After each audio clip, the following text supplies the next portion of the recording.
साथियों नमस्कार। मैं कैलाश नरवरिया, मॉडरेटर जागो लोधी समाज, आप सभी का स्वागत करता हूं होली संवाद के दूसरे अंक में।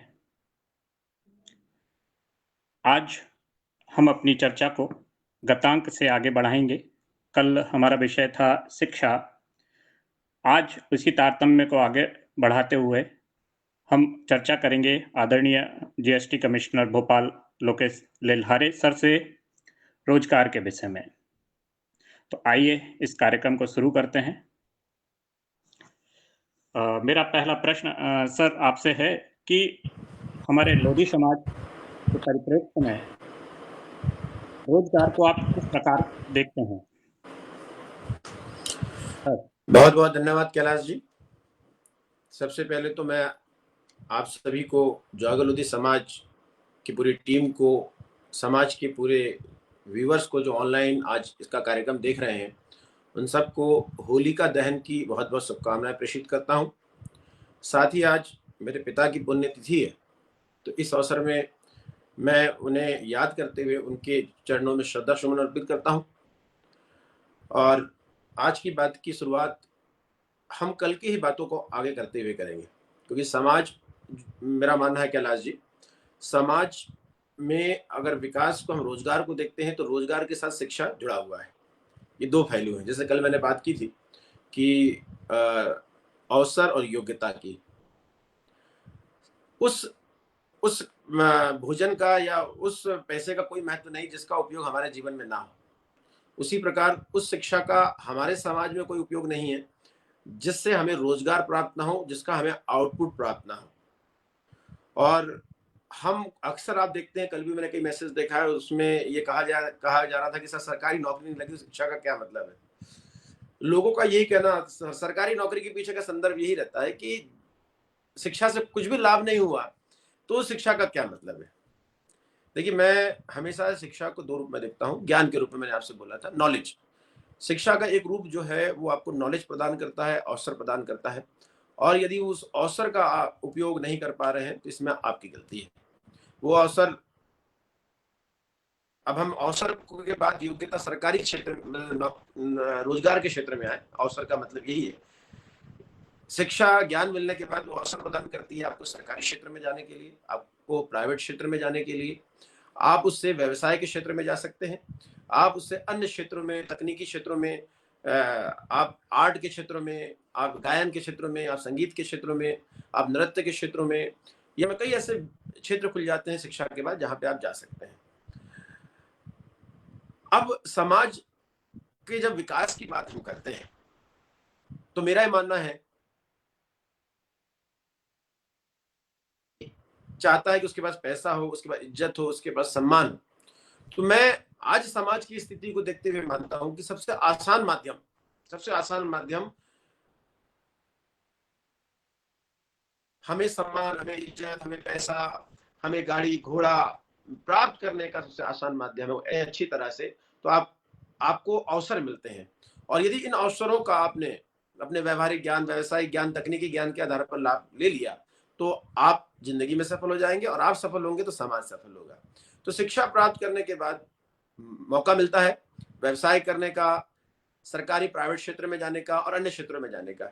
जब इन क्षेत्रों में जाते हैं इससे अर्निंग होती है, पैसा आता है, आपके लोग संस्थाओं में बैठते हैं। जैसे मैं हमेशा कहता हूँ, राजनीति एक दिमाग है और समाज धड़ है पूरा, लेकिन इन दोनों को जोड़ने की जो कड़ी है, वो रीढ़ की हड्डी है, वो है हमारा व्यवसाय, हमारा सरकारी क्षेत्र में काम करने वाला व्यक्ति, हमारा प्राइवेट क्षेत्र में काम करने वाला व्यक्ति, या कहें द्वितीयक और तृतीयक सेक्टर में काम करने वाला व्यक्ति। जैसे प्राथमिक सेक्टर में हम कृषि मानते हैं, सेकंड सेक्टर में हम इंडस्ट्री मानते हैं, टर्सरी सेक्टर में हम सर्विस सेक्टर मानते हैं। तो अब मैंने जैसे कल बोला था, कृषि से हम सेकेंडरी और टर्सरी सेक्टर की ओर आ गए हैं। तो सेकेंडरी और टर्सरी सेक्टर में जो काम करता है वो हमारा रीढ़ की हड्डी है, जो हमारे नीचे के लोगों को और हमारे राजनीतिज्ञों के बीच का एक कड़ी होता है। इसका इंपॉर्टेंस क्यों है? क्योंकि मेरा ये मानना है कि राजनीति, और जब राजनीति मजबूत होगी, राजनीति का प्रेजेंटेशन अच्छा होगा, तभी हमारे समाज का मुख जा पाएगा, क्योंकि वो हमारे अल्टीमेट पावर जो है राजनीतिकों के पास है। लेकिन समाज और राजनीतिकों के बीच की जोड़ने की कड़ी बहुत कमजोर है। वो जोड़ने की कड़ी क्या है? वो व्यवसाय है, वो सरकारी नौकरी वाले हो, प्राइवेट नौकरी वाले हैं। तो हमें हमारे लिए रोजगार का बड़ा महत्व है। जब लोगों के पास पैसा भी अच्छा आएगा तो राजनीति भी समझदारी होगी और वो भी निकल जाएगा। तो मेरा ये मानना है कि शिक्षा के साथ साथ जब तक रोजगार नहीं करेंगे, रोजगार के अवसर उपलब्ध नहीं कराएंगे, सरकार समाज का कॉन्फिडेंस नहीं बढ़ेगा, विश्वास नहीं बढ़ेगा, समाज की रीढ़ की हड्डी मजबूत नहीं होगी, समाज के पास पैसा नहीं आएगा। और जब ये सब चीज नहीं होगी तो समाज का धड़ मतलब समाज भी कमजोर होगा और राजनीति भी कमजोर होगी। कैलाश जी। जी, बहुत बहुत धन्यवाद सर। मेरा अगला प्रश्न है, आप लोधी समाज में रोजगार को लेके क्या क्या चुनौतियां देखते हैं? कैलाश जी, मैं जो मुझे व्यूअर्स देख रहे हैं और अगर वो टीवी देख रहे हो तो भारत और इंग्लैंड का एक प्रकार का फाइनल मैच चल रहा है, तो स्कोर लिखते जाइएगा क्योंकि मैं क्रिकेट का बड़ा शौकीन हूँ। मुझे मालूम है कि बहुत सारे लोग आज इसलिए भी नहीं जुड़ पाए क्योंकि क्रिकेट चल रहा है, लेकिन मैं भी उतना ही शौकीन हूँ, तो स्कोर लिखते जाएंगे तो मुझे मालूम हो जाएगा। कैलाश जी, बड़ा इंपॉर्टेंट प्रश्न है कि समाज के समक्ष रोजगार में क्या क्या चुनौतियां हैं। देखिए, मैं सबसे बड़ी चीज मानता हूं, हमें 3 स्तर पे काम करने की आवश्यकता है रोजगार के लिए। पहली स्थिति होती है जब हम शिक्षा ग्रहण करते हैं। दूसरी स्थिति होती है जब हम शिक्षा से प्रोडक्ट बनाने का प्रयास करते हैं, मतलब सरकारी क्षेत्र हो, प्राइवेट क्षेत्र हो या अन्य क्षेत्रों में हम लोग जाने का प्रयास करते हैं उस एजुकेशन, उस अवसर के आधार पर। और तीसरा समय आता है जब हम उन क्षेत्रों पे पहुंच जाते हैं। सबसे पहली बात, हमें जो आवश्यकता, जी आपने आवश्यकता का प्रश्न किया, चुनौतियों का प्रश्न किया कि सरकार अपने समाज के समक्ष कौन कौन सी चुनौतियां, तो मैं चुनौतियों पे बात करूं। समाज के समक्ष कई सारी चुनौतियां हैं। सबसे पहली चुनौती, जैसे आज साक्षी का वीडियो आया था महिला सशक्तिकरण को लेकर, मेरे समाज में भी 49 से 50% महिलाएं। और आप जानते हैं कैलाश जी कि महिलाओं का अर्थव्यवस्था में, सामाजिक अर्थव्यवस्था में या सामाजिक रोजगार में परसेंटेज निकालने से 1% या 2% से ऊपर नहीं है। अर्थात आपके शरीर का आधा अंग विकलांग है, तो आपको सबसे अधिक मेहनत करनी है वहां महिला रोजगार की ओर करनी है। सबसे पहली बात, जो जिसका अवसर भी खुला है। दूसरी बात क्या है, सरकारी क्षेत्र। सरकारी क्षेत्र एक ऐसा क्षेत्र है जहां पर अगर आपका आदमी नहीं जाता है तो अप्रत्यक्ष आरक्षण, आपके लोगों को उसका लाभ नहीं मिलता। चाहे व्यवसाय हो, व्यवसाय में आप लोगों को लाभ नहीं मिलता, पुलिस का संरक्षण नहीं मिलता, प्रशासन का संरक्षण नहीं मिलता, और आपको सरकारी योजनाओं का लाभ नहीं मिलता, आपको बैंक का लाभ नहीं मिलता। तो दूसरी समस्या ये है कि हमारा आदमी सरकारी क्षेत्र में बहुत कम है, तो हमारे सामने चुनौती दूसरी ये है। तीसरी चीज, व्यवसाय के लायक हमारा एटीट्यूड नहीं है। आज भी हम कृषि से बाहर निकल कर नहीं आए, आज भी हमें वो क्षत्रियता की भावना कम नहीं हुई है, व्यवसाय में कोमलता की भावना, जैसे मैंने कल बात की थी, वो बात हमें कम देखने को मिलती है। तो तीसरी चुनौती मैं व्यवसाय में एटीट्यूड को मानता हूं, जिसमें मुझे लगता है कि बहुत बड़ी बात है। चौथी बात, हम लोग छोटी नौकरियों में नहीं जाना चाहते। हम लोग जमींदार के बेटे हैं, पटेल के बेटे, महाजन के बेटे हैं, हम छोटी नौकरी नहीं करते क्योंकि हमारे यहाँ 4-4 लोग नौकरी करते थे। मैंने बोला ना कि पहले हमारे पास 50 एकड़ जमीन थी, 5 भाई हुए, फिर 10 एकड़ बची, फिर 5 भाई हुए, 2 एकड़ बची, अब 5 भाई होंगे तो कितनी बचेंगी आप जानते हैं। अर्थात जमीनें नहीं बची, लेकिन मानसिकता चेंज हुई हमारी मानसिकता आज भी वही मानसिकता की कि हम तो ये हैं। अब बदलने की आवश्यकता है। और नौकरियां, छोटी नौकरियों की ओर जाना नहीं चाहता, उसके मन में होता है हमारे घर में काम करने वाले हमारे नौकरों को तनख्वाह मिलती थी, हम ऐसे नौकरी नहीं करेंगे। उसके बाद जड़ों से दूर नहीं जाता है। जैसे मैंने कल बताया था कि ब्राह्मण समाज एक गांव में एक मिलेगा, बनिया समाज या सिंधी समाज एक मिलेगा, वो व्यवसाय कर रहा है, वो पंडिताई कर रहा है, वो एक प्रकार का व्यवसाय करके उस गांव की प्रोडक्टिविटी का रस निकालता है और अपने बच्चों को बाहर भेजता है। और हम लोग क्या करते हैं, हमारा बेटा पढ़ के भी आता है तो वापस गांव में जाता है, थोड़ी सी नौकरी लगी कि बाहर जाकर ट्रांसफर करा दो, मतलब वो जड़ों से दूर नहीं जा पा रहे। अपने जड़ों को फैलाना चाहिए, तो हम अपने जड़ों को सुकड़ने का प्रयास करते हैं, तो हमारा व्यापकता नहीं बढ़ पा रही। ये पांचवी बात, कॉन्फिडेंस नहीं है हमारे पास ताकत नहीं है कि मैं कर सकता हूं।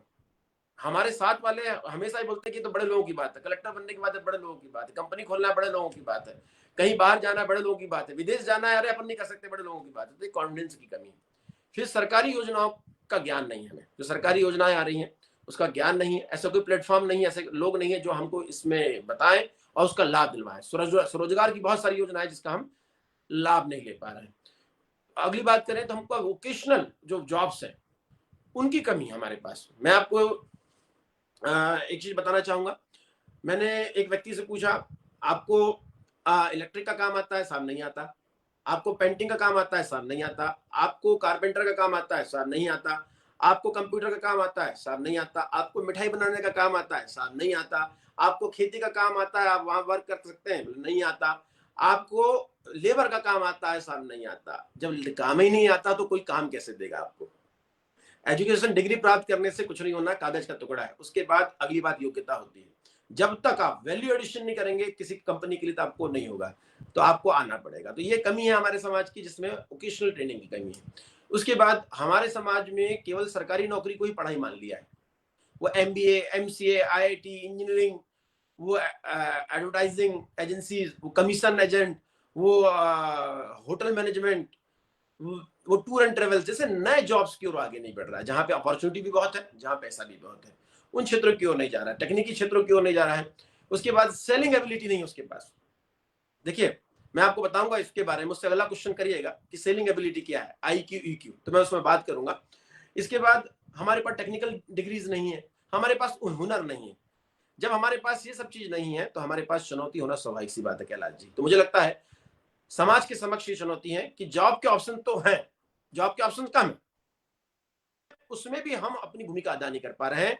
ओबीसी में 14% मध्य प्रदेश में और देश में 27% आरक्षण है।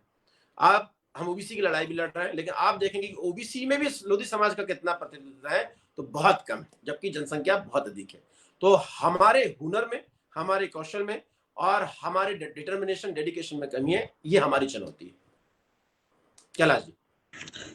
जी सर, आपने आरक्षण की बात की। मेरा अगला प्रश्न भी असल में आरक्षण से रिलेटेड ही है, और मैं बिल्कुल यही पूछना चाह रहा था कि क्या वजह है कि लोधी समाज आरक्षण का उतना लाभ नहीं ले पा रहा है जितना कि जनसंख्या में जो हमारे भागीदारी है उसके अनुसार हमें मिलना चाहिए था।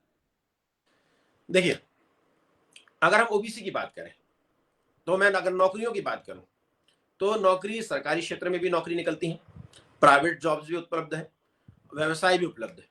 लेकिन अगर हम आरक्षण की बात करते हैं तो सरकारी नौकरी की बात करते हैं। पहली बात, सरकारी नौकरी 2% है, धीरे धीरे प्राइवेटाइजेशन होते जा रहा है। उन 2% में भी 27% ओबीसी आरक्षण को दिया हुआ है, 14% लोधी समाज को दिया हुआ है। मैंने फिर से मैं बता दूं आपको कि सबसे पहले ज्ञान की कमी है। ज्ञान कि हमें नौकरी कैसे प्राप्त करना है, हमें फॉर्म कैसे भरना है, हमें हम नौकरी कैसे प्राप्त करेंगे, इस बारे में जानकारी का अभाव होने से हम लोग नौकरी को समझ नहीं पाते। बहुत सारी ऐसी नौकरियां हैं, जैसे सेना की नौकरी शायद ही समाज वाला भर पाता है। जैसे नवोदय विद्यालय, बहुत ही कम समाज का बच्चा नवोदय विद्यालय को भर पाता है। दूसरी बात, कॉन्फिडेंस की कमी, डर है। वो IAS IPS बनने से डरता है, वो डॉक्टर बनने से डरता है, वो IIT निकालने से डरता है। वो ये डरता है कि मैं ये नहीं कर सकता है, या उसके माँ बाप जो बताया 90% गांव में रहते हैं, उसमें इतना कॉन्फिडेंस नहीं कि हमारा बेटा कल का कलेक्टर बन सकता है, IAS बन सकता है। सरकारी नौकरी की बात हुई आरक्षण के मैटर पे, इसलिए मैं सरकारी नौकरी की बात कर रहा हूँ। वो डरता है। वो तीसरी बात, अंग्रेजी बहुत कमजोर है उसकी। आप जितनी भी अच्छी नौकरी की ओर जाएंगे, आप देखिएगा अंग्रेजी का एक महत्व है। जो कि मैं सिविल सर्वेंट हूं, मैं रेवेन्यू सर्विस से हूं, हमारे पास हिंदी में तो हमें डायरेक्शन आते हैं कि हिंदी में लिखें, लेकिन पूरी पुस्तकें 99% पुस्तकें हमारी इंग्लिश में है। हमारा 99% कन्वर्सेशन इंग्लिश में। ऑल इंडिया सर्विस है, तमिलनाडु वाला हिंदी में नहीं बोलेगा, उड़ीसा वाला हिंदी में नहीं बोलेगा, आपका असम वाला हिंदी में नहीं बोलेगा। तो कॉमन लैंग्वेज इंग्लिश हो गई। अब इस कॉमन लैंग्वेज को आप नहीं समझेंगे तो कैसा होगा? विदेश जाना है, आपको इंग्लिश नहीं आती, तो इंग्लिश एक बहुत बड़ा फैक्टर है हमारा। अगला है, हम टारगेट सही समय पे डिसाइड नहीं कर रहे। कल जैसे मैंने बोला था, 10वीं के बाद 11वीं में क्या करना है, 12वीं के बाद ग्रेजुएशन में क्या, उसके बाद ग्रेजुएशन के लिए क्या करना है, ग्रेजुएशन के बाद हमें क्या करना है। दूसरा, समाज पहले से तैयारी कर रहा है तो वो उसका लाभ ले पाता है, हमारा समाज उसका लाभ नहीं ले पाता। आदमी की कोई भी कंपटीशन को करने की एक उम्र होती है जिसमें बहुत जज्बा होता है। 12वीं से लेकर ग्रेजुएशन करने के अगले 3 साल तक हमारे पास ताकत होती है। हम ग्रेजुएशन के बाद स्टार्ट करते हैं सरकारी नौकरी की कंपटीशन की तैयारी करना। और जो हमारे साथ वाला दूसरे समाज का बंदा वो 1 साल में निकाल जाता है, हम 2-3 साल में निकालते, तो हमारा कॉन्फिडेंस ऐसे लूज हो जाता है। और उस लूज कॉन्फिडेंस पे हम प्रतियोगिता परीक्षा पास करने की चुनौतियां नहीं झेल पाते हैं। हमारे जो बच्चे आगे निकल रहे हैं वो लोगों के लिए उदाहरण नहीं बन पा रहे हैं, वो उनके लिए मेहनत नहीं कर रहे हैं। अब धीरे धीरे चीजें बदल रही हैं, शूलो आसमान में या जागो लोधी समाज में हम इसका उपयोग कर रहे हैं।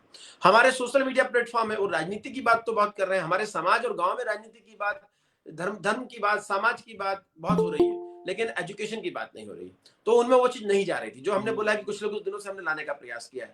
तो ये सब चीजें हैं जिसके कारण हम समय पे कंपटीशन फाइट नहीं कर पा रहे हैं और आरक्षण का लाभ नहीं ले पा रहे हैं। कैलाश जी। जी, बहुत बहुत धन्यवाद सर। अब हम अपनी चर्चा को रोजगार और उद्योग और कौशल की तरफ मोड़ेंगे। तो इसी तारतम्य में मेरा अगला प्रश्न है कि समाज में कौशल विकास के लिए हम क्या-क्या कर सकते हैं? आप इतना प्रवास पे रहते हैं, विभिन्न क्षेत्रों में आप जाते हैं, देखते हैं, कुछ ऐसे अनुभव जो आप हमारे साथ साझा करना चाहें? देखिए, कौशल विकास की आवश्यकता क्यों है? मैं चाहूंगा अगर आपके पास अभय नरवरिया जी अगर जुड़ना चाहे, मुझे आज उनका फोन आया था, चर्चा हुई थी मेरी, तो ये बहुत अच्छा होगा कि वो कौशल विकास में काम कर रहे हैं, तो कहाँ हमें आवश्यकता है इस बारे में बात करेंगे। देखिए, मैं आपको 2 उदाहरण देता हूं। मैंने जैसे आपको बोला आईक्यू और ईक्यू। हम लोग आईक्यू की बात करते हैं लेकिन इमोशनल इंटेलिजेंस की बात नहीं करते। क्या होता है इमोशनल इंटेलिजेंस? देखिए, आप हमेशा कहते हैं कि नेता लोग पढ़े लिखे नहीं होते लेकिन वो अधिकारियों के ऊपर राज करते हैं। जनरल चर्चा मानते ना कैलाश जी ये बात जी, बिल्कुल। कि नेता कम पढ़े लिखे होते हैं, फेल वाले होते हैं, तब भी अधिकारियों पर राज करते हैं। ठीक है? उसका कारण उसका कारण क्या है समझने का प्रयास करिए। स्किल उसका कारण। देखिए, पढ़ने वाला बच्चा जो होता है वो ममाज बॉय होता है, वो एग्जाम पास करता है, भयंकर मेहनत करता है और पेन कापी चलाना आता है। लेकिन अगर आपको लोगों के बीच में जगह बनानी है तो आपको बोलते आना चाहिए, आपको अपने आप को प्रस्तुत करते आना चाहिए, आप में सेलिंग एबिलिटी होनी चाहिए। अगर आप में ये चीज नहीं है तो अपनी बात को मनवाते आना चाहिए। अगर आप सर नौकरी वालों की बात करें और नेता की बात करें तो नेता को बोलने की बात है, अपनी बात को मनवाने की बात है, आप किस सेल करने की एबिलिटी है और अपनी धाक जमाने की एबिलिटी है। केवल डिग्री प्राप्त करने और नौकरी प्राप्त करने से कुछ नहीं होगा। मैंने बोला ना कि पहले हमें पढ़ाई की तैयारी पे मेहनत करनी है, फिर नौकरी के लिए मेहनत करनी है, फिर नौकरी को कैरी करना है। तो हमारे में जो समस्या है वो स्किल की समस्या, कॉन्फिडेंस की समस्या है। तो वहां पे पहली बात वो आईक्यू की जगह में ईक्यू की जरूरत है। एक बच्चा एक आप मैं एक एग्जांपल दूंगा। तीन लोग हैं तीन लोग हैं जो तीनों को 1-1 करोड़ रुपए दे दीजिए। एक बहुत शांत रहता है, एक थोड़ा बहुत एक्टिव है, सामान्य है, और एक बहुत एक्टिव जिसको बोलते भी आता है, जिसको अपनी बात मनवाते भी आता है, किसी को अपने बातों में उलझा लेता है और कुछ भी चीज बेच सकता है। ये बताइए, वो 1 करोड़ तीनों को बच्चे बटे हुए हैं। एक समय बाद, 1-2 साल बाद वो पैसा उसके पास आ जाएगा। शायद वो पढ़ा लिखा ना हो, चाहे उसके परसेंट कम हो, लेकिन वो पैसा अपने आप शिफ्ट हो जाएगा क्योंकि उसमें एबिलिटी है, सेलिंग एंड परचेसिंग एबिलिटी है, अपने आप को प्रेजेंट करने की एबिलिटी है।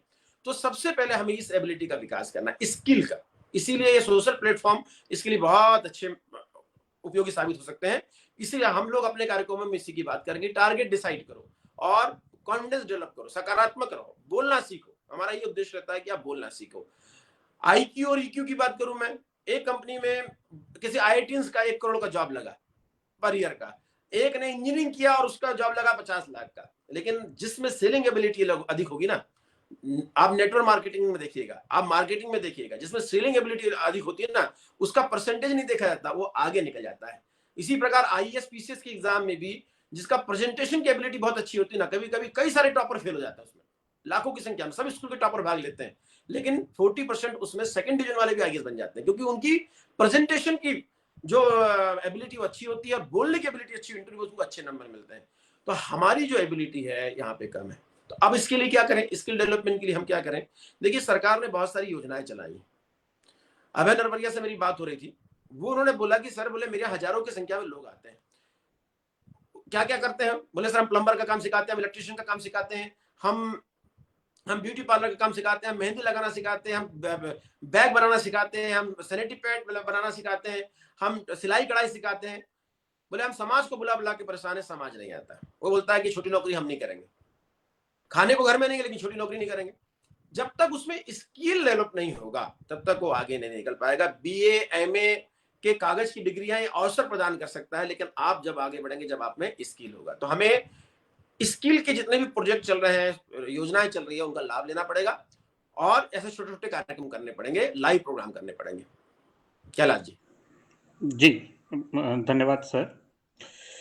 इससे पहले कि मैं अपना अगला प्रश्न पूछूं, मैं एक सूचना देना चाहूँगा कि जैसा कि ये तय किया गया है कि इस कार्यक्रम में हम विभिन्न दर्शकों को जोड़ेंगे अपने साथ, और वो भी आदरणीय सर से अपने प्रश्न पूछ पाएंगे। तो ये आज हम 9:30 बजे शुरू कर देंगे। तो आप लोगों से जो दर्शक देख रहे हैं, जिन्होंने इच्छा जताई थी हमारे साथ जुड़ने की और जिनको लिंक शेयर की जा चुकी है, वो हमारे साथ जुड़ना शुरू कर दें। 9:30 बजे से हम आप लोगों के प्रश्न लेना शुरू कर देंगे। मैं आप लोगों के कमेंट भी सामने देख रहा हूँ।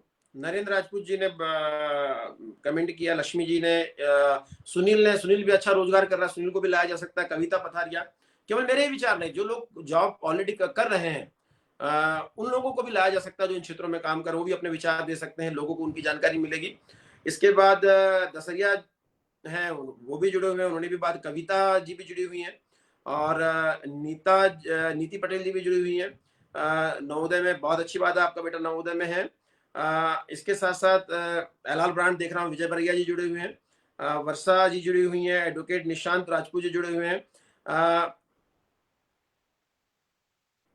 ये विजय बरिया जी ने बड़ी अच्छी बात की है। देखिए, ओबीसी के बारे में, ओबीसी महिलाओं कैंडिडेट को संभव हो सके तो ओबीसी ग्रुप में आवेदन करने से बचना चाहिए।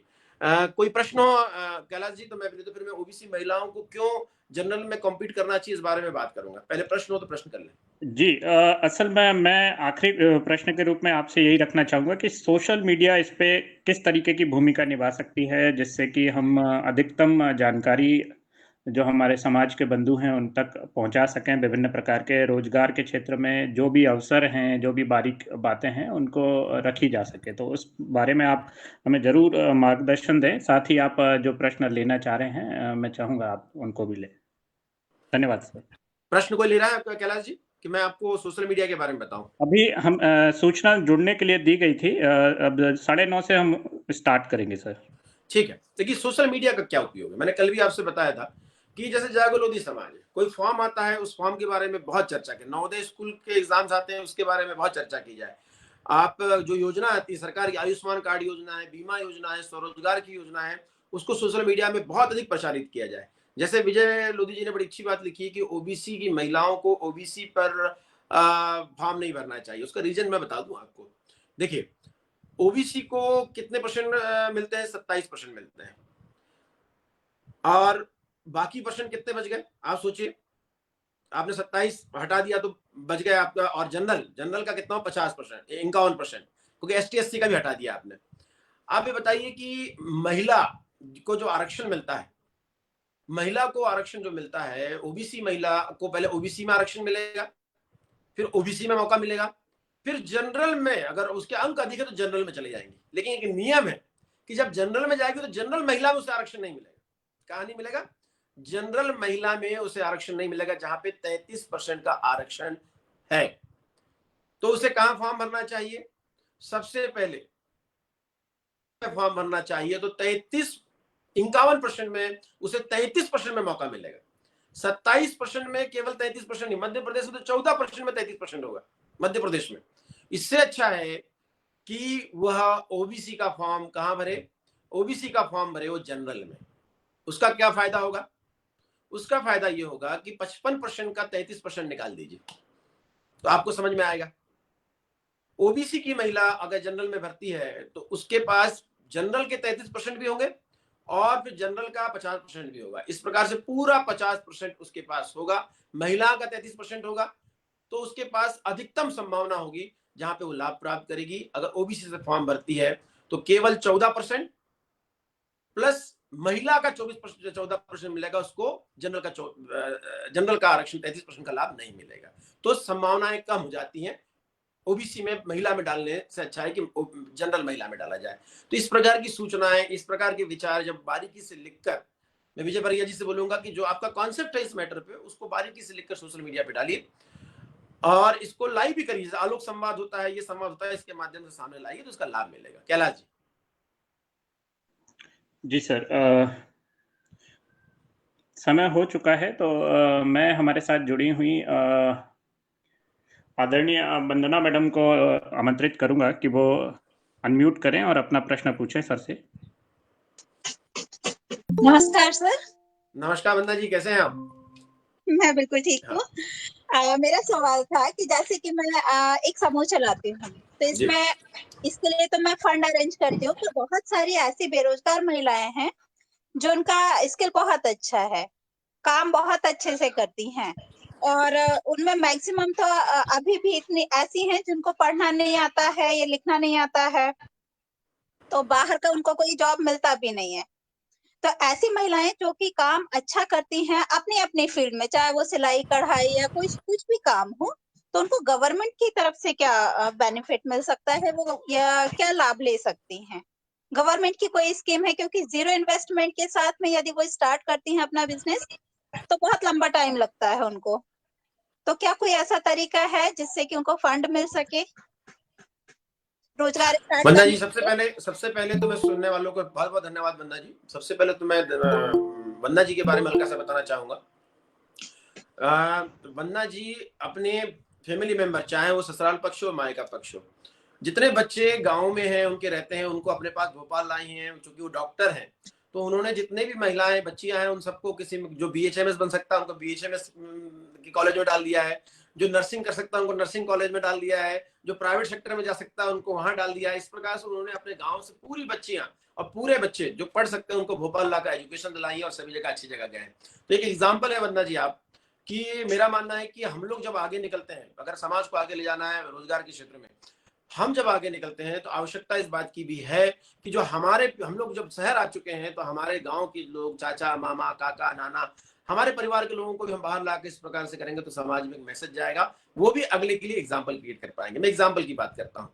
सबसे पहले मैं आपको धन्यवाद व्यक्त करता हूँ। दूसरी बात, आपने घर में बच्चियों के लिए जो व्यवस्था की है कि कोई भी बच्ची आकर रुक सकती है, और करीबन मुझे लगता है 50 से अधिक बच्चियां आकर आपके यहाँ रुक चुकी हैं। 3 दिन आके आपके यहाँ कोई भी बच्ची रुक सकती है, एग्जाम दे सकती है या अपना कैरियर मार्गदर्शन कर सकती है। तो बहुत अच्छा काम कर रहे हैं वंदना जी इसके बाद भी। और व्यक्तिगत रूप से मैंने देखा है कि आप लोग बड़े स्किल का प्रयास करते हैं। खुद आप डॉक्टर हैं, विजय जी डॉक्टर हैं, आपने कई सारे एनजीओ खोले हुए हैं, यूट्यूब पे आकर आप कुकिंग भी सिखाती हैं और उसके साथ साथ पेट्रोल पंप की ओर भी आप जा रहे हैं। सब चीज मैंने देखा है कि वाकई जब तक आप करें, आपके पास अवसर तभी आते हैं जब आप अवसर को प्राप्त करना चाहें। अवसर आपके पास है, पूरी व्यवस्था है, लेकिन अगर आप अवसर का लाभ नहीं उठाएंगे तो इसमें आपकी गलती होगी। तो वंदना जी इसके उदाहरण है। अब रही बात जो वंदना जी का प्रश्न है उसको मैं लेता हूं कि वंदना जी ने एक प्रश्न बड़ा अच्छा किया है कि जो महिलाएं में स्किल है की योजनाओं का लाभ मिले। मैं इसको 2 पार्ट में बात करूंगा कि मैंने वंदना जी क्या, मैंने व्यक्तिगत 2-3 बार गया तो मैंने देखा है एजुकेशन का मतलब केवल पुस्तकी ज्ञान नहीं होता। मैंने आपसे बोला पुस्तकी ज्ञान आपको अवसर देते हैं, पुस्तकी ज्ञान नहीं भी हो तो भी यदि आप में योग्यता वाले अवसर है, मतलब व्यवहारिक व्यवसायिक और तकनीकी कौशल है, तो भी आप आगे चल सकते हैं। जैसे आप प्लम्बर बन सकते हैं, आप इलेक्ट्रिशियन बन सकते हैं, आप पेंटर बन सकते हैं, आप कारपेंटर बन सकते हैं, आप दुकानों में मिठाई बना सकते हैं, आप खेती कर सकते हैं, आप लेबर कर सकते हैं। अगर आप में योग्यता स्किल है, सर्विस प्रोवाइडर, हम दिल्ली में रहते थे, हम ऐसे व्यक्तियों को एक छोटे से काम के 100 रुपए देते थे, वो कमीशन पे भी काम करते थे। तो हम इस प्रकार की व्यवस्था कर सकते हैं, सिलाई कढ़ाई की व्यवस्था कर सकते हैं। अब जो पढ़े लिखे नहीं है उनको कैसे ये लाभ मिलेगा? देखिए बहुत सारी संस्थाएं चल रही हैं, स्वशासी संस्थाएं चल रही हैं और महिला रोजगार पे हैं और स्वरोजगार पे, चाहे पढ़ा लिखा हो चाहे ना हो, सभी को लोन मिलने की व्यवस्था सरकार की तरफ से।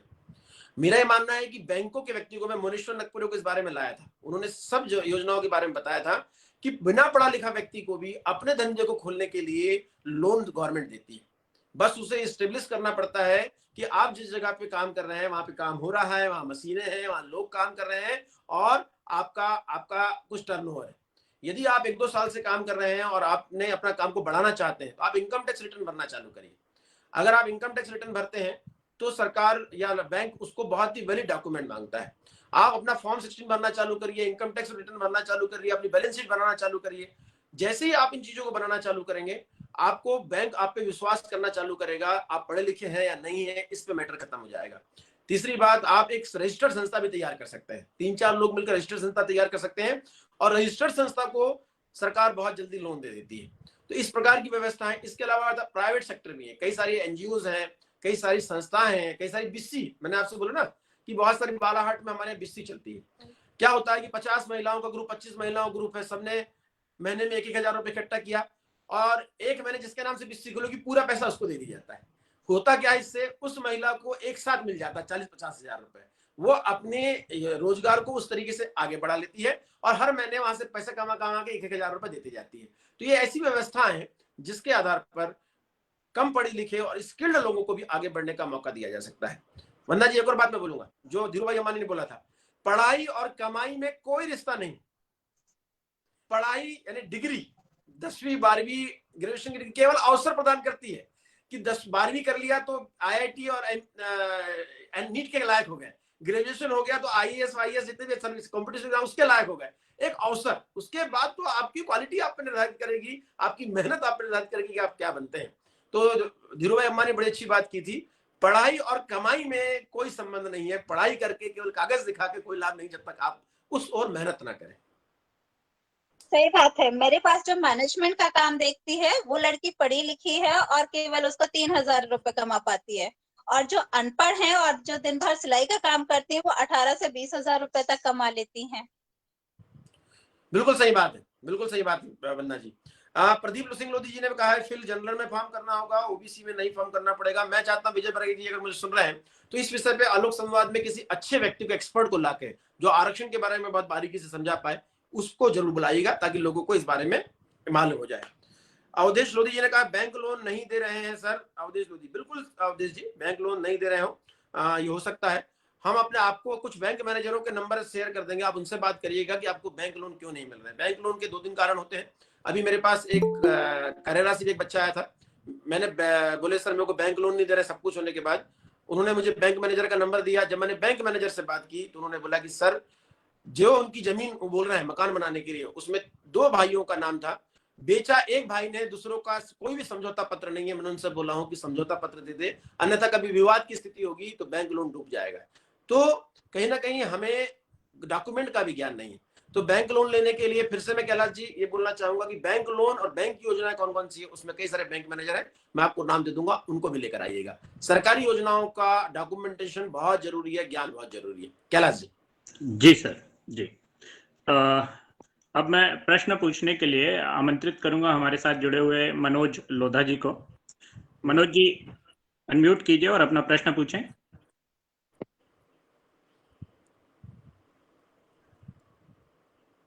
मनोज जी अगर सुन पा रहे हैं तो अनम्यूट कीजिए। हेलो जी जी, स्वागत है मनोज जी। आजादी सर, नमस्कार। हाँ नमस्कार सर मेरा आपसे एक ही प्रश्न है कि समाज को रोजगार के लिए, जैसे मैं एक लिमिटेड कंपनी में काम करता हूँ, मारुति सुजुकी इंडिया लिमिटेड। तो जैसे हम कुछ बच्चों को जॉब दिला पाते हैं, जैसे 7 महीने का, 9 महीने का, 12 महीने का, क्योंकि अप्रेंटिस और टेम्परेरी वर्कर के रूप में होता है। तो जॉब दिलाने के बाद में हमको एक समस्या आती है कि कुछ लोग बोलते हैं कि आपने हमारे बच्चे को बाद में दोबारा लगवाया नहीं, या हमारे बच्चे का सिलेक्शन नहीं करवाया। तो उस स्थिति के बाद में हमारा मनोबल डाउन हो जाता है, हम अपनी समाज के लिए हेल्प नहीं कर पाते हैं। तो उस चीज के लिए आप सर मार्गदर्शन कीजिए। देखिए मैं आपसे बोलूं ना, देखिए आपने अप्रेंटिस करा दिया, मुझे लोग बोलते हैं कि मैं फोन नहीं उठाता हूं, लोगों को नौकरी नहीं लगाता हूं, मैं लोगों का साथ नहीं देता हूं, लोगों कई सारे प्रश्न कल भी देखे थे आपने। जितना हो सकता है उतना प्रयास करते हैं, आप भी जितना हो सकता है उतना ही प्रयास कर सकते हैं। लोग बोलते रहेंगे, आप अपना काम करते जाइए। हाथी चलता है तो कुत्ते भोगते हैं, मैं आपसे ये कहना चाहता हूँ। मैं कुत्ता मतलब किसी को दोषारोपित नहीं करना चाहता, लेकिन वो जो लोग बोलते हैं वो समझ नहीं पाते हैं कि हमें क्या कर, कम से कम उतना तो करा दिया। एक चीज, दूसरी बात फ्रस्ट्रेशन भी है, समाज में नौकरी नहीं है, जब बच्चों को नहीं मिल पाती तो इस प्रकार का बोलकर आप दबाव भी क्रिएट करना चाहते हैं कि इस दबाव से शायद आप नौकरी लगा दें। तो ये भी एक विषय है जहां पर वो होता है। इसलिए आपको चिंता नहीं करना, आपको अपना काम करते रहना है। मारुति में आप अच्छी जगह पर है, दिल्ली गुड़गांव में भी मारुति में हमारे बहुत सारे लोग काम करते हैं और उन लोगों ने कई लोगों को जॉब पे लगाया है मेरे कहने पे। तो एक अच्छा ऑप्शन है, आप प्रयास कर सकते हैं। स्मृति कौशल जी ने बड़ा अच्छा प्रश्न किया है। Sir, those who are not are educated, those who are the educated and finally did not get the job, then what they should do if they go for the business by their own? Please enlighten different types of business, guide them so that they will not be distracted and distressed. बिल्कुल सही बात है स्मृति कौशल जी कि who are the educated but they didn't get the job, then a lot of option is there, lot of opportunities is there, opportunities in the different way. मैं आपसे बोलना चाहता हूं कि कुछ ऐसे जॉब्स हैं जो आप तुरंत प्राप्त कर सकते हैं। मैं उन जॉब के नाम बता रहा हूं, आप उस पर फोकस करिए। ये बहुत अच्छी बात उन्होंने पूछी है, कौन कौन से ऐसे जॉब है जब नौकरी ना लगे तो हम कर सकते हैं। पहली बात, ट्यूशन। ट्यूशन एक ऐसा जॉब है जो घर बैठे आप कर सकते हैं, और ट्यूशन पढ़ाते पढ़ाते आप अन्य जॉब की तैयारी कर सकते हैं, अन्य चीजों की तैयारी कर सकते हैं। सबसे आसान माध्यम। जो बच्चा कहता है मैं गरीब हूं, जो बच्चा कहता है मैं पिछड़ा हूं, गांव का हूं, वो अच्छा प्रश्न बनाए, उसके बाद ट्यूशन पढ़ाने लोग आने लगेंगे। टीचरों की बहुत कमी है ट्यूशन के, सबसे आसान माध्यम। दूसरा, मार्केटिंग। ऑनलाइन मार्केटिंग बहुत तेजी से बढ़ गई है। अमेजन पे, इस पे लोग ढूंढ रहे हैं जो हमारा मार्केटिंग करें, लोग नहीं मिल रहे हैं। कल तपेश दमाई जी के बारे में बोला गया था। तपेश दमाई जी 12वीं फेल है, बालाघाट वाराणसी के रहने वाले हैं। उन्होंने फिनो बैंक खोला, 500 से अधिक बच्चों को रोजगार दे चुके हैं, और अन्य बच्चों की आवश्यकता है। आप इन चीजों के छोटे छोटे क्षेत्रों में जा सकते हैं। उसके बाद है कंप्यूटर। मैडम, कंप्यूटर में बहुत डिमांड है, सॉफ्टवेयर डिजाइनिंग में डिमांड है, आपका एडवर्टाइजमेंट में डिमांड है, उसके बाद एनिमेशन में डिमांड है, ऑनलाइन सेल में डिमांड है, नेटवर्क मार्केटिंग में बहुत बड़ा मार्केट है। नेटवर्क मार्केटिंग मेरा मानना है, LIC इंश्योरेंस में बहुत अधिक है, एडिटिंग में है, डिजाइनिंग में है, कंटेंट डिजाइनिंग में है, कंटेंट राइटिंग में है, टूर एंड ट्रेवल्स में है, होटल मैनेजमेंट में है, एजेंट। मेरा मानना है एजेंट से बड़ा ऑप्शन और कुछ नहीं है। जमीन बेचिए, आप एक दुकान खोल के बेचिए कि आप ये हम बेचना चाहते हैं, इसको किराए पे देना चाहते हैं, इस पे वो करना चाहते हैं, आप देखिए आपके पास ऑप्शन खुल जाएंगे। ये मैं वो बातों को कर रहा हूं जहां पे बहुत तेजी से अवसर मिल रहे हैं, और हमारे समाज को, हमारे पढ़े लिखे लोगों को जाना चाहिए। ये पहला क्षेत्र। दूसरा क्षेत्र स्किल, छोटे क्षेत्र है। मेरा मानना है सर्विस प्रोवाइडर बनना चाहिए। प्लम्बर सर्विस प्रोवाइड करिए, प्लम्बिंग नहीं कर सकते, सर्विस प्रोवाइड तो कर सकते हैं पढ़े लिखे लोग। इलेक्ट्रिक सर्विस प्रोवाइड कर सकते हैं, आप इंटीरियर डिजाइनर सर्विस प्रोवाइड कर सकते हैं, आप कंस्ट्रक्शन डिजाइनिंग सर्विस प्रोवाइड कर सकते हैं, आप कंप्यूटर से संबंधित बहुत सारी चीजें कर सकते हैं, आप व्यवसाय कर सकते हैं, आप दुकान खोल सकते हैं, आप कई सारी चीजें ऐसी हैं जो मार्केट में खुली हुई है, उनका उपयोग कर सकते हैं। हमारे पास चीजों की कमी नहीं है। मेरा ये मानना है कि आप इनमें से एक को चूज करिए जो आप बेस्ट में कर सकते हैं, उसकी पुस्तकें पढ़िए, उसका यूट्यूब देखिए, और उस पर काम करना चालू कर दीजिए। तो बहुत सारे ऑप्शन ऐसे हैं। यदि आप MBA है, MC है, आप प्राइवेट जॉब कर सकते हैं, कंपनी खोल सकते हैं अपनी। आप अपनी कंपनी खोलिए, छोटी छोटी कंपनी खोलने का प्रयास करिए। मेरा मानना है आप कचौड़ी की दुकान खोलिए, आप चाय की दुकान खोलिए, ऑनलाइन सर्व करिए, कोई बुरी बात नहीं इसमें।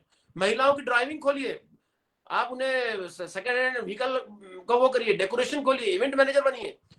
बहुत सारी ऑप्शंस है, आप एक बार खोलने का प्रयास करिए। हम एजुकेशन को केवल सरकारी नौकरी तक सीमित मान लेते हैं, प्राइवेट नौकरी तक सीमित मान लेते हैं। नौकरी में बहुत बड़ा ऑप्शन नहीं है भविष्य में।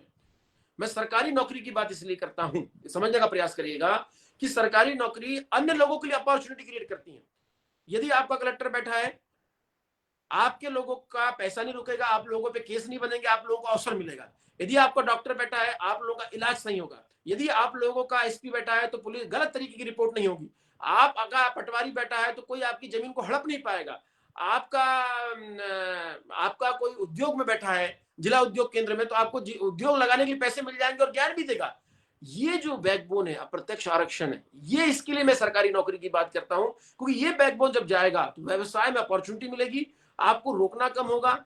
आपके वकील और CA बनेंगे तो आपका फाइनेंशियल मैनेजमेंट होगा, आपकी अकाउंटिंग सही होगी, आपका वकील बनेगा तो आपके ऊपर गलत तरीके के आरोप को बचाया जा सकेगा। ये बचाने के लिए समाज को व्यवसाय में, अन्य क्षेत्रों में आगे आने के लिए उसको एक सुरक्षा तंत्र की आवश्यकता है। सरकारी नौकरी उसको सुरक्षा तंत्र दिलवाती है।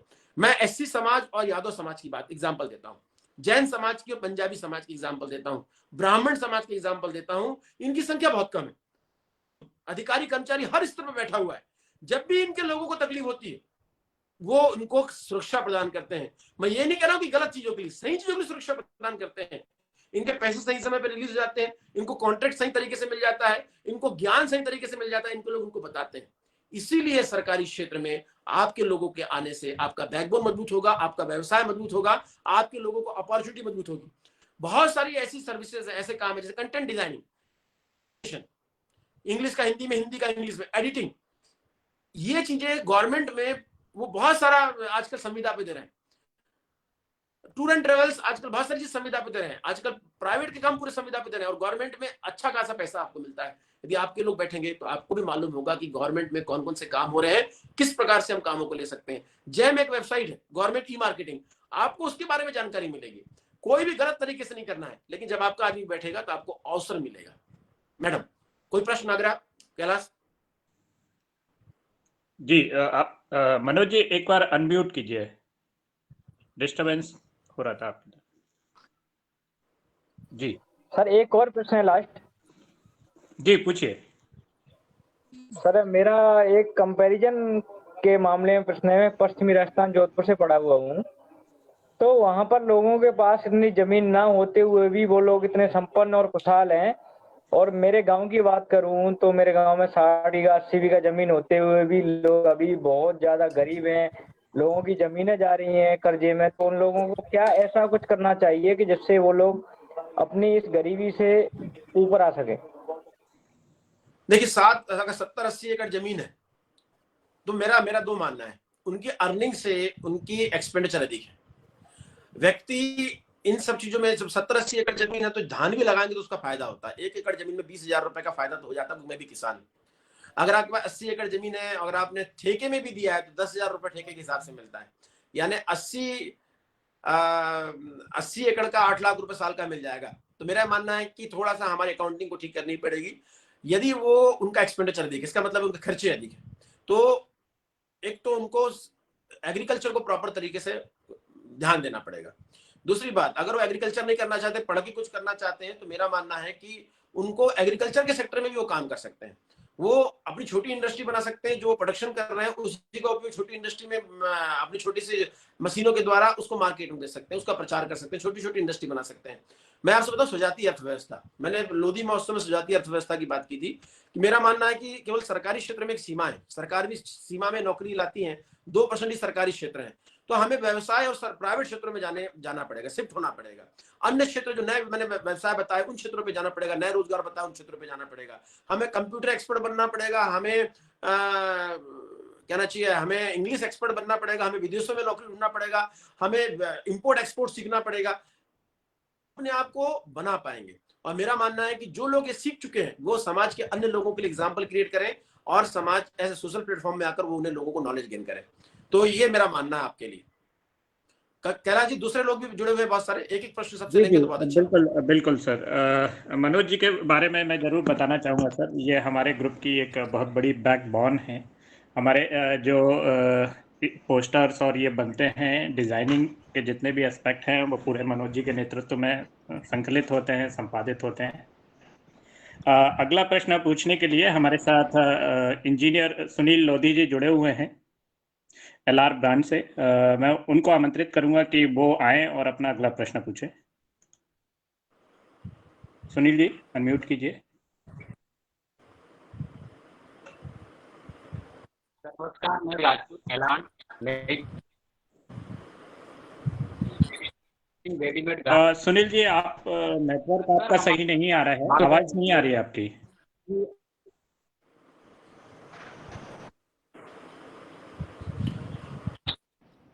आवाज क्लियर नहीं? आप शायद ट्रैवल कर रहे हैं तो रुक जाइए, अगली बार मैं आपको पुनः आमंत्रित कर लूंगा।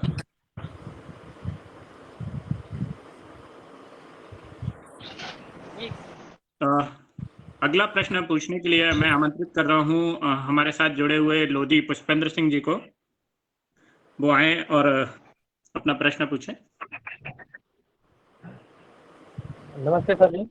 नमस्कार सर, मेरा एक क्वेश्चन था कि जो वर्तमान स्थिति में बेरोजगारी बहुत बढ़ती जा रही है, तो सर जो बेरोजगारी से गिरफ्त से निकलने के लिए लोग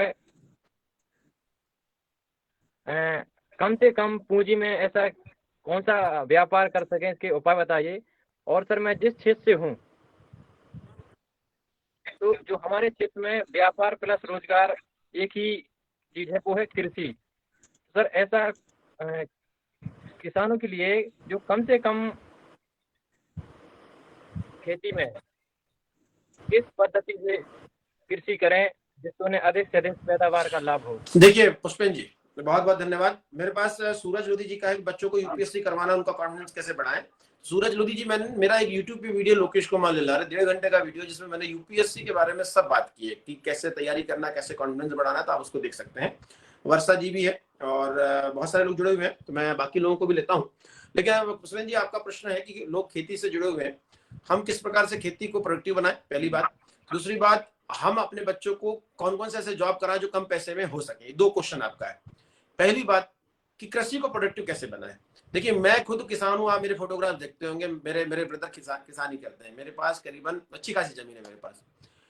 मैंने क्या किया है, मेरे ब्रदर ने क्या किया कि व्यवसायिक खेती करना चालू किया। इस समय उन्होंने शिमला मिर्च लगाया है, टमाटर लगाया है, भिंडी लगाई, बरबट्टी लगाई है। होता क्या है, किसान एक ही चीज लगाता है बहुत अधिक मात्रा में। और जैसे मान लीजिए पिछले साल इसका रेट अच्छा था तो सबने इस बार वही लगा दिया। जब सबने वही लगा दिया तो मार्केट में रेट अपने आप कम हो जाएगा और उसका लागत नहीं निकल पाएगा। एक कॉमन सी बात होती है। तो अगर आप छोटे क्षेत्रों में भी 4 से 5 सब्जियां लगा रहे हैं तो उससे क्या लाभ होगा कि अगर मान लीजिए किसी का रेट, अभी मेरे यहाँ टमाटर का रेट बिल्कुल गिर गया आप जानते हैं, लेकिन शिमला मिर्च का रेट ठीक है, भिंडी का रेट ठीक है, तो हमें शिमला मिर्च और भिंडी से सही चीज मिल पा रही। साथ साथ हमने छोटा सा मछली पालन भी कर लिया है, छोटा सा मुर्गा पालन भी कर लिया है। होता क्या है, मुर्गा पालन की जो बीट है उसका उपयोग मछली कर रही है, जो सब्जियां सड़ रही हैं उसको हम मुर्गियों को खिला रहे हैं, मछलियों को खिला रहे हैं। इससे एक सर्कल चल रहा है, तो कहीं ना कहीं हमें लगातार एक लाभ और प्रोडक्ट मिलता जा रहा है। जब हर दिन आप खरीदेंगे बेचेंगे तो आपका जीवन बड़ा अच्छा चलेगा। एक साथ पूरे खेत को खत्म मत करिए, केवल 2 या 3 महीने जब पानी बहुत तेज गिरता है उसी समय खेत को खत्म करिए। बाकी समय आप सर्कल क्रम में खेती करते जाइए। सर्कल क्रम में खेती करेंगे तो बड़ा लाभ होगा। यदि आपकी जमीन एक्स्ट्रा है तो कुछ रेगुलर जैसे धान, गेहूं, चना जो हमको पैसा देते ही देते हैं उस पर फोकस करिए, ताकि अनाज से हमें पैसा मिलता ही मिलता है। ये हुई आपकी खेती की बात। या फिर आपकी छोटी इंडस्ट्री वहां पे कोई है, या कोई ऐसी इंडस्ट्री है जो कहते हैं जैसे रामदेव बाबा की इंडस्ट्री है जहाँ पे दवाइयां चली जाती हैं। अगर इस प्रकार की इंडस्ट्री तो उनसे कॉन्टेक्ट करिए और वो चीज जो बोलते हैं वो लगाइए, तो उसका लाभ आपको मिलेगा। मार्केट में जिस चीज की डिमांड है उस पर फोकस करिए, तो उससे आपकी खेती अच्छी बनेगी। दूसरी बात आती है कि कम पैसे में, दूसरा प्रश्न था आपका, कम पैसे में आप व्यवसाय कैसे करें। पहला, पढ़े लिखे हैं या नहीं है। अगर पढ़े लिखे हैं तो कौन सा व्यवसाय करें सर, कम पैसे में, पैसे बिल्कुल नहीं लगते। ट्यूशन, मैंने पहली बात की। पैकिंग मटेरियल, घर से पैकिंग करना चालू करिए। तीसरा, कंप्यूटर एक्सपर्ट बनिए। चौथा, आप एडिटिंग और ट्रांसलेशन, बहुत पैसा है, अक्षर के अनुसार पैसा है। हिंदी का इंग्लिश में, इंग्लिश का हिंदी में, कोई पैसा नहीं लगता। तो अगला, आप LIC के एजेंट बनिए। लोग हमसे LIC के एजेंट क्यों बने भाई, पैसा नहीं, मेहनत करनी पड़ती। देखो बाहर निकलना पड़ेगा। हर कोई चाहता है कि उसको बैठे बैठे हजारों की नौकरी लग जाए, संभव नहीं है दोस्त। आपको मेहनत करना पड़ेगा तभी आपको आउटपुट मिलेगा। नेटवर्क मार्केटिंग एक ऐसी जगह है जहां पे बहुत अपॉर्चुनिटी है, जो सामान्य लड़के लाखों में खेल रहे हैं 2-2, 3-3 साल में। आइए, मौके हैं, अच्छी कंपनी चुनिए, नेटवर्क मार्केटिंग की मेहनत करिए, मेहनत करना पड़ेगा। इसके बाद आपका एडिटिंग, डिजाइनिंग, जो आप लोगों के बहुत सारे बैनर चल रहे हैं। सोशल मीडिया में आप लोगों कैसे वो कर सकते हैं, उनका पोस्ट कैसे बढ़ा सकते हैं, उनका पोस्ट डिजाइनिंग कैसे कर सकते हैं, इसमें भी बहुत सारा पैसा है। ट्रेवल एजेंट, ट्रेवलिंग में बहुत सारा पैसा है। मैंने बोला सर्विस प्रोवाइडर बनिए, आपको कुछ नहीं करना है। प्लम्बर का नंबर, इलेक्ट्रिशियन का नंबर, इंटीरियर डिजाइनर का नंबर, कंस्ट्रक्टर का नंबर, सबका रखिए। जहां जहां पे काम हो रहे हैं, जो मकान बनाने वाले के घर जाइए कि कोई भी काम हो आप उनसे संपर्क करिए। अरे 2 रुपए वो मांग रहा है, आप 2.5 रुपए उनसे लीजिए, कमीशन एजेंट। उसके बाद आप लोग कमीशन एजेंट पे काम करना पड़ेगा। बहुत लोग कमा रहे हैं, बहुत लोग। किसी को किराए पे घर चाहिए, अपना नाम प्रोवाइड करिए, किसी को जमीन चाहिए, अपना नाम प्रोवाइड करिए। सेल एजेंट बनिए। जब सेल एजेंट बनेंगे तब होगा। बेचना सीखना पड़ेगा आपको। ये होता है पढ़ने वालों का। बेचना सीखने का मतलब क्या है, एक कहानी बताऊं, छोटी सी कहानी। ये है कि एक बच्चा नौकरी के लिए आता है, बॉस उसको बोलता है कि तुम क्या बेच सकते हो, हमें तो तुम अपनी स्किल दिखाओ।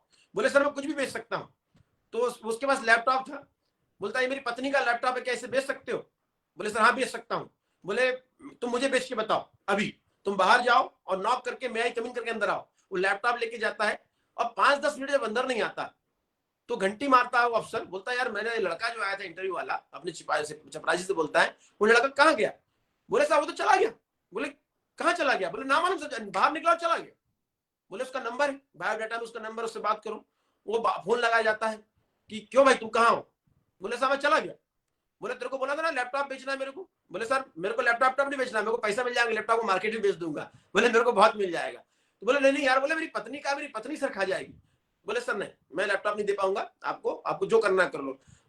बोले यार तू जो बोलेगा मैं दूंगा, तेरे को नौकरी दूंगा। बोलेगा सर मेरे को नौकरी नहीं चाहिए, आपका लैपटॉप कितने का बताइए। बोले यार वो 50,000 का था। बोले साहब 50,000 रुपए दोगे तो लैपटॉप दूंगा। बोले यार सेकंड हैंड है, लेकिन बोले पत्नी की फोटो तो है उसमें। बोले अगर 50,000 नहीं दोगे तो नहीं दूंगा। कम्युनिकेशन होता है, बोलता है यार मैं तो 25,000 दूंगा, तू ला के दे दे। ठीक है बोले 25,000 ला के देता हूँ। वो वापस आता है, देखो साहब मैंने आपका लैपटॉप बेच दिया आप ही को, समझे ना। तो सेलिंग स्किल डेवलप करनी पड़ेगी हमें जो पढ़े लिखे लोग हैं उनको डिग्री से बाहर निकलनी पड़ेगी, उनको 10वीं 12वीं की सर्टिफिकेट से बाहर निकलना पड़ेगा और मार्केट में जाके काम करना पड़ेगा। काम बहुत है, हम करते नहीं है, आपको समझना पड़ेगा पुष्पेंद्र। ये हो गया पढ़े लिखे लोग। जो नहीं पढ़े लिखे लोग हैं उनको स्किल डेवलप करनी पड़ेगी। स्किल जनरेशन के लिए गवर्नमेंट बहुत सारे आप बता ना कि बहुत सारी योजना ला के चली, बहुत लोग निःशुल्क आपको स्किल दे रहे हैं, आपको वो स्कॉलरशिप भी देते हैं। जैसे प्लम्बर का काम सीखिए, इलेक्ट्रिशियन का काम सीखिए, पेंटिंग का काम सीखिए, आप मिठाई वाले का काम सीखिए, आप कारपेंटरिंग का काम सीखिए, आप मैकेनिक का काम सीखिए। हम छोटे जॉब नहीं करना चाहते, समस्या ये है। विशेषकर हम जो ऑफिस बॉय का काम नहीं करना चाहते। हम फाइलों, मेरे पास जॉब थी, मैंने कई लोगों को बोला नहीं करना सर, हम छोटा जॉब नहीं करते। नहीं करते तो मत करो। आपके सामने एक एग्जाम्पल है, मलखान करके लड़का है, मैं आपको बताना चाहता हूँ। वो लड़का बहुत गरीब के घर गया था मैं, उसके पास खाने को नहीं था। वो आया यहाँ पे 10वीं पास करके 6,000 रुपए में ऑफिस बॉय का काम किया, फिर 7,000 मिले, फिर 8,000 मिले, आज 11,000 मिल रहे हैं। अपनी बाइक खरीद लिया है, अपने घर में माँ बाप को पैसे भेजता है और अपना एजुकेशन कर रहा है। छोटी नौकरी तो करिए। देखिए वो लड़का आज मेहनत तो कर रहा है, आज आगे तो निकल रहा है, उन्हें हारा तो नहीं, उसकी उंगलियां कटी हुई है। तो इस प्रकार से आपको छोटी छोटी नौकरी में बाहर आना पड़ेगा। आपकी ईमानदारी और आपकी योग्यता देखकर लोग आप विश्वास करेंगे और आपको अगर अपॉर्चुनिटीज मिलेगी। तो पुष्पेंद्र जी मेरा ये कहना। बहुत बहुत धन्यवाद सर, बहुत अच्छी बात आपने बताई। अगला प्रश्न पूछने के लिए मैं आमंत्रित करूंगा हमारे साथ जुड़ी हुई, क्षमा चाहूंगा ये नाम स्पष्ट नहीं है, मिसेज लोधी के नाम से जो हमारे साथ जुड़े हैं। अर्चना सिंह लोधी जी सर। जी मैडम, स्वागत है अर्चना मैडम, स्वागत है आपका। जी sir, thank you so much sir. Sir नमस्कार, मैं अर्चना सिंह लोधी और भोपाल से हूँ, एंटरप्रेन्योर हूँ। Sir thank you so much जो मुझे आपसे 1 to 1 रूबरू होने का मौका मिला। प्रश्न तो मेरा ऐसे नहीं है क्योंकि मेरी हैसियत नहीं कि मैं आपसे कोई प्रश्न पूछूं। एक दुविधा जरूर है मेरी, वो ये है कि हम लोग शिक्षा, जो हमें शुरू से शिक्षा दी जाती है और अभी चल रहा है वही प्रोसेस चल रहा है। शिक्षा को हम रोजगार से जोड़ते हैं और रोजगार को हम नौकरी से जोड़ते हैं, स्पेशली सरकारी नौकरी से। और वहां पे सरकारी नौकरी में यदि कोई है तो वो रिकॉग्निशन पाने का हकदार है। प्राइवेट में है तो थोड़ी कम रिकॉग्निशन हो गई। लेकिन जब ये जो हमारे और उनको उस नौकरी के तक पहुंचाने के लिए हमारे पास बहुत सारे प्लेटफॉर्म है। IIT निकालने के लिए कोचिंग्स हैं, MPPS निकालने के लिए कोचिंग्स हैं, UPSC निकालने के लिए कोचिंग्स हैं। हर चीज के लिए एक प्लेटफॉर्म बना हुआ है, रिकॉग्निशन के लिए प्लेटफॉर्म बना हुआ है। लेकिन कड़वी सच्चाई ये है कि 70 से 75% लोग अनसक्सेसफुल हो जाते हैं। अब उन अनसक्सेसफुल लोगों के लिए हमारे पास क्या बैकअप प्लान है, क्योंकि हम उनके बारे में सोच ही नहीं पाते। अब एक सेकेंड ऑप्शन आता है कि चलिए व्यवसाय करेंगे, तो व्यवसाय वालों को हमारे किसी भी मंच पर, किसी भी प्लेटफॉर्म पर वो ना तो रिकॉग्निशन है और ना ही उनको एक ऑप्शन मिलता है कि वो कुछ कर पाए, क्योंकि उनको पता ही नहीं, अवेयरनेस नहीं है। तो हमारे पास ऐसा कोई अवेयरनेस प्रोग्राम हम क्यों नहीं ऑर्गेनाइज करते जिससे कि वो जो 70-75% लोग सक्सेसफुल नहीं हो पाए हैं उनको हम बेसिक्स बिजनेस के नॉलेज दें, जो बेसिक्स बिजनेस वो कहाँ पे अपने आप को ग्रो कर सकते हैं, किन किन सेक्टर्स में जा सकते हैं, वो चीज करें। तो सर बस ये एक दुविधा थी। पहली बात तो ये अर्चना जी के बारे में बता दूं आपको, अच्छा हुआ आप आ गई। मैं नेटवर्क मार्केटिंग की बात ही कर रहा था। मैं जानता है नेटवर्क मार्केटिंग मैंने अपॉर्चुनिटी देखी अर्चना जी से। और रही बात अर्चना जी के मेरे से बात करने की हैसियत की बात, तो अर्चना जी बहुत लंबा समय नहीं बाकी है जब हम आपकी मर्सिडीज में घूमेंगे और आप हमें विदेश घुमाने ले जाएंगे, समझे ना। Thank you sir, thank you. मैंने पहली बोली हमारी एक सीमा है, पावर अलग बात है, सीमा है। अभी इन्होंने अपने पैसे से नेटवर्क मार्केटिंग, महिला है और 1 से 1.5 साल में इन्होंने अपने पैसे से सियाज खरीदी है और घर में इनके पति क्लास 1 अफसर हैं। उसके बाद भी ये मार्केट में निकल कर काम कर रही हैं और आगे बढ़ रही हैं। तो आलोक संवाद में जब आपको लाया गया था तो यही मुद्दे पर लाया गया था कि आप बताएं लोगों को कि नेटवर्क मार्केटिंग कितनी इंपॉर्टेंट है। तो ये अवसर हम प्लेटफॉर्म दे रहे हैं। आपने पहले प्लेटफॉर्म की बात, तो ये प्लेटफॉर्म धीरे धीरे आ रहे हैं। कल मैंने जागो लोधी समाज में बोला है कि जो बैंक के सेक्टर है उनको बताया जाए, जो पेंटिंग करती है उनको रूबरू कराया जाए। लोधी कला मंच है, दिव्य कला मंच है, इस प्रकार के आयोजन कर रहा है। रही बात कि सोशल मंचों पे हम लोग सरकारी नौकरी के अलावा प्राइवेट सेक्टर लोगों को या अन्य क्षेत्रों में जो काम कर रहे हैं उनको नहीं लाती है, गलत बात है। पिछले साल प्रतिभा सम्मान समारोह में हमने कृषि को भी लाया था, हमने व्यवसाय को भी लाया था, हमने स्पेशलाइजेशन लोगों को भी लाया था। सोशल मीडिया से लेकर सभी प्लेटफॉर्म में हम ला रहे हैं, क्योंकि हमें मालूम है कि सरकारी नौकरी केवल बैकबोन मजबूत कर सकती है, व्यवसाय पैसा देगी और अन्य लोगों को रोजगार करेगी, समाज को मजबूत करेगी। जब व्यवसाय जितना मजबूत होगा, हमारा राजनीतिक तंत्र और समाज तंत्र उतना ही मजबूत होगा। मैं हमेशा इस बात को कहता हूं, केवल सरकारी नौकरी के पीछे मेरा एक उद्देश्य रहता है कि गांव में 90% लोग हैं, पहले वो एकदम से प्राइवेट सेक्टर में नहीं जा सकते, वो नेटवर्क मार्केटिंग में नहीं जा सकते, वो बोलने से डरते, इंग्लिश नहीं आती। तो जैसे आपके पिताजी के पिताजी सागर के किसी गांव में रहते थे, उन्होंने अपने पिता उनको पढ़ाया, वो कहाँ पे आए, भोपाल आए। वो जब भोपाल आए तो नौकरी ज्वाइन किया, उनके पास पैसा आया, तो वो कहाँ गए, 50 साल की उम्र में वो बम्बई भी गए और वहां पे एक्टिंग करने का भी प्रयास किया। जब वो भोपाल आ गए, आपकी मम्मी टीचर थी, दोनों पढ़े लिखे थे, उनकी 6 बेटियां हुई, मेरे ख्याल 6 बेटी हुई ना, 6 की 6 बेटी रोजगार है। जितने लोग सुन रहे बता दूं, अर्चना जी कौन है बता दे रहा हूं आपको, 6 की 6 बेटी रोजगार में और अच्छा कमा रही हैं। मैं कल आपसे यही कहना चाह रहा था कि जैसे ही गांव का बच्चा किसी छोटी मोटी प्राइवेट और सरकारी नौकरी में लगता है, वो बाहर निकलता है।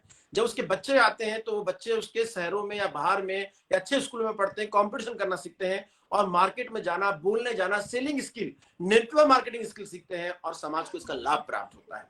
यही बात अर्चना जी मैं आपसे समझाना चाहता हूं।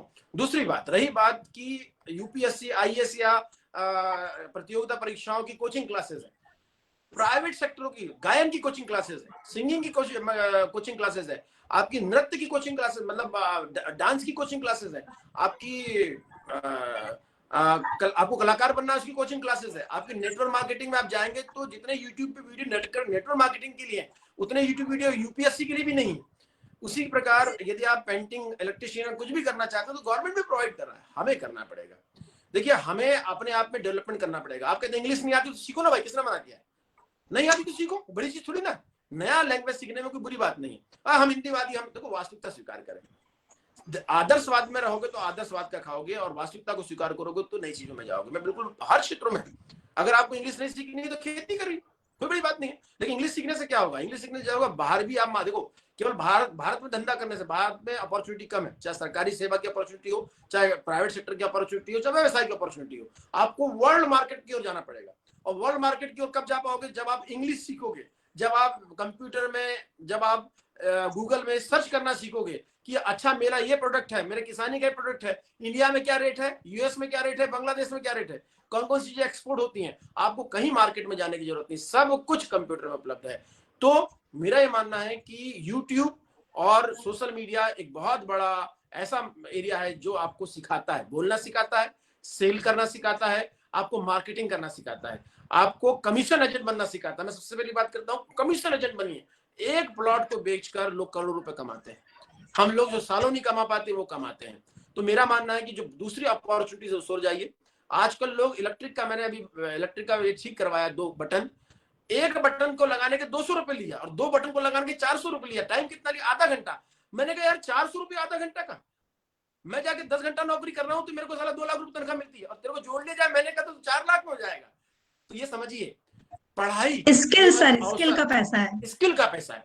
पढ़ाई केवल अवसर देती है, मैंने जो बोला आप समझिएगा, पढ़ाई केवल अवसर देती है कि 10वीं के बाद ये एग्जाम, 12वीं के बाद ये एग्जाम, इतना लोन मिलेगा। लेकिन महत्वपूर्ण है आपकी योग्यता। योग्यता में व्यवहारिक योग्यता, व्यवहारिक कौशल, व्यवसायिक कौशल और तकनीकी कौशल। जब जितना इसको बढ़ाएंगे आप, औकात पैदा करिए। मैं सीधे कहता हूं, आपकी जितनी औकात होगी आप उतना मार्केट में सक्सेस होंगे। एक काम करिए, उसी की पुस्तकें पढ़िए, उसी का यूट्यूब देखिए, देखिए आपका कॉन्फिडेंस भी बढ़ जाएगा और आप आगे भी बढ़ जाएंगे। और हमारे लिए अर्चना जी से अच्छा एग्जाम्पल कुछ नहीं हो सकता कि एक महिला होने के बाद भी। मैं एक चीज और कहता हूँ अर्चना जी, लड़की भाई चाय की दुकान क्यों नहीं खोल सकती, लड़की ड्राइविंग क्यों, मैं और साक्षी लंदन गए थे, जितनी लड़कियां सब ड्राइविंग कर रही हैं, अरे क्या खतरनाक ड्राइविंग कर रही, मैं डर रहा था पीछे बैठ के। मैंने कहा इसको कहते हैं, मैं इसके पहले मैं थाईलैंड गया था, मैं आपको बता दूं, मैं टॉयलेट करने गया, तो बहुत बड़ी बात बोल रहा हूं, मैं टॉयलेट करने के अंदर पूरी लड़कियां साफ कर रही, आइए सर टॉयलेट करिए ना, मतलब दरवाजे लगे हुए हैं। अरे मैंने कहा यार, रात को 2 बजे मैं एयरपोर्ट गया, वहां पे पूरी महिलाएं, एक भी आदमी नहीं, रात भर वहां के स्टोर चलते, पूरी महिलाएं काम करती हैं।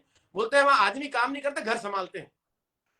तो महिलाएं को मैं फिर से कह रहा हूं, हमारे समाज की जो सबसे बड़ी विडंबना है, हमारी 49% महिलाएं रोजगार में नहीं है। या 1 या 2% महिलाएं हैं। आप जैसे लोग बाहर निकलेंगे, मार्केटिंग करेंगे, और मेरा ये मानना है कि आप बनिए लोगों के लिए उदाहरण, और आप उदाहरण हैं, बस आपको प्रोजेक्ट करने की आवश्यकता है। तो मैं मानता हूं कि सोशल मीडिया प्लेटफॉर्म आपको प्रोजेक्ट करे और आप बच्चियों को, महिलाओं को और लोगों को सिखाएं कि कैसे हमारे पास अन्य अवसर है, कैसे हमें स्किल डेवलप करना चाहिए जिससे हम आगे बढ़ पाए। जी sir, thank you so much sir. धन्यवाद अर्चना मैडम।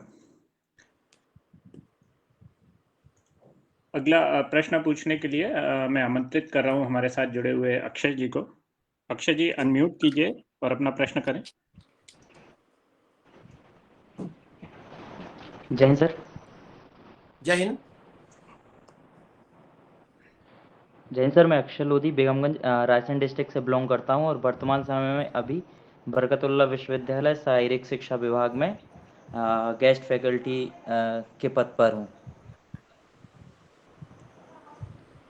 जी सर, मेरा ये प्रश्न था कि हमारे समाज, जैसे मैं जुड़ा हुआ खेल से जुड़ा हुआ हूँ, तो जी खेल में भी मैंने काफ़ी अचीवमेंट्स दिए हैं। उसके बाद मैंने इंजीनियरिंग करी सर, तो वहाँ से मुझे मतलब जो चीज़ चाहिए थी वो चीज़ नहीं मिली। फिर मैंने अपना फील्ड चेंज किया और उसके बाद फिजिकल एजुकेशन में आ गया। फिजिकल एजुकेशन में बीपीएड और एमपीएड करने के बाद अभी 2020 में लास्ट ईयर मेरा एमपीएड फाइनल ईयर हुआ है और उसी ड्यूरेशन में मैंने यूजीसी नेट क्वालिफाई किया। तो उसके बाद भी सर मेरा प्रश्न ये है कि कहीं ना कहीं जैसे जो शासकीय विभाग है उतनी जॉब्स नहीं है या जॉब प्रोवाइड्स नहीं हो रही है। बहुत बहुत धन्यवाद। क्या नाम बताया आपने? सर अक्षय लोधी, बेगमगंज। जितने लोग भी मुझे सुन रहे हैं, मैं क्रिकेट का बड़ा शौकीन हूँ। मेरा मन बिल्कुल नहीं लगता कभी कभी जब मेरा मैच बहुत फंसा हुआ है। मैंने आपसे बोला कि जो मैच देख रहा है कृपया स्कोर लिख दे। तो एलआर ब्रांड बहुत अच्छा काम कर रहे हैं, मैं आपका जवाब देता हूँ इस बारे में। चैंदा जंगेल जी ने टेली अकाउंटिंग के बारे में बोला है, बिल्कुल जीएसटी सुविधा केंद्र है चैंदा जी, उसमें 200 ऑप्शन उपलब्ध है। आप जो करना चाहते हैं आपको सिखाया जाता है, आपको पैसा दिया जाता है, आप जॉब करिए, बहुत जॉब है जीएसटी उसमें। इसके अलावा वर्षा जी ने पीएमकेवाई की बात की, बहुत अच्छी बात है। हमारे समाज की नशा से बहुत ज्यादा लत है। कल बात करेंगे राहुल लोधी जी इस बारे में, क्या क्या समस्या है समाज में। Varsha Lodhi can I have the Archana madam number. Archana ji अपना नंबर शेयर कर दीजिएगा। वर्षा लोधी जी आपका नंबर चाह रही है। हम सब, मनोज लोधी जी ने बड़ी अच्छी बात की है।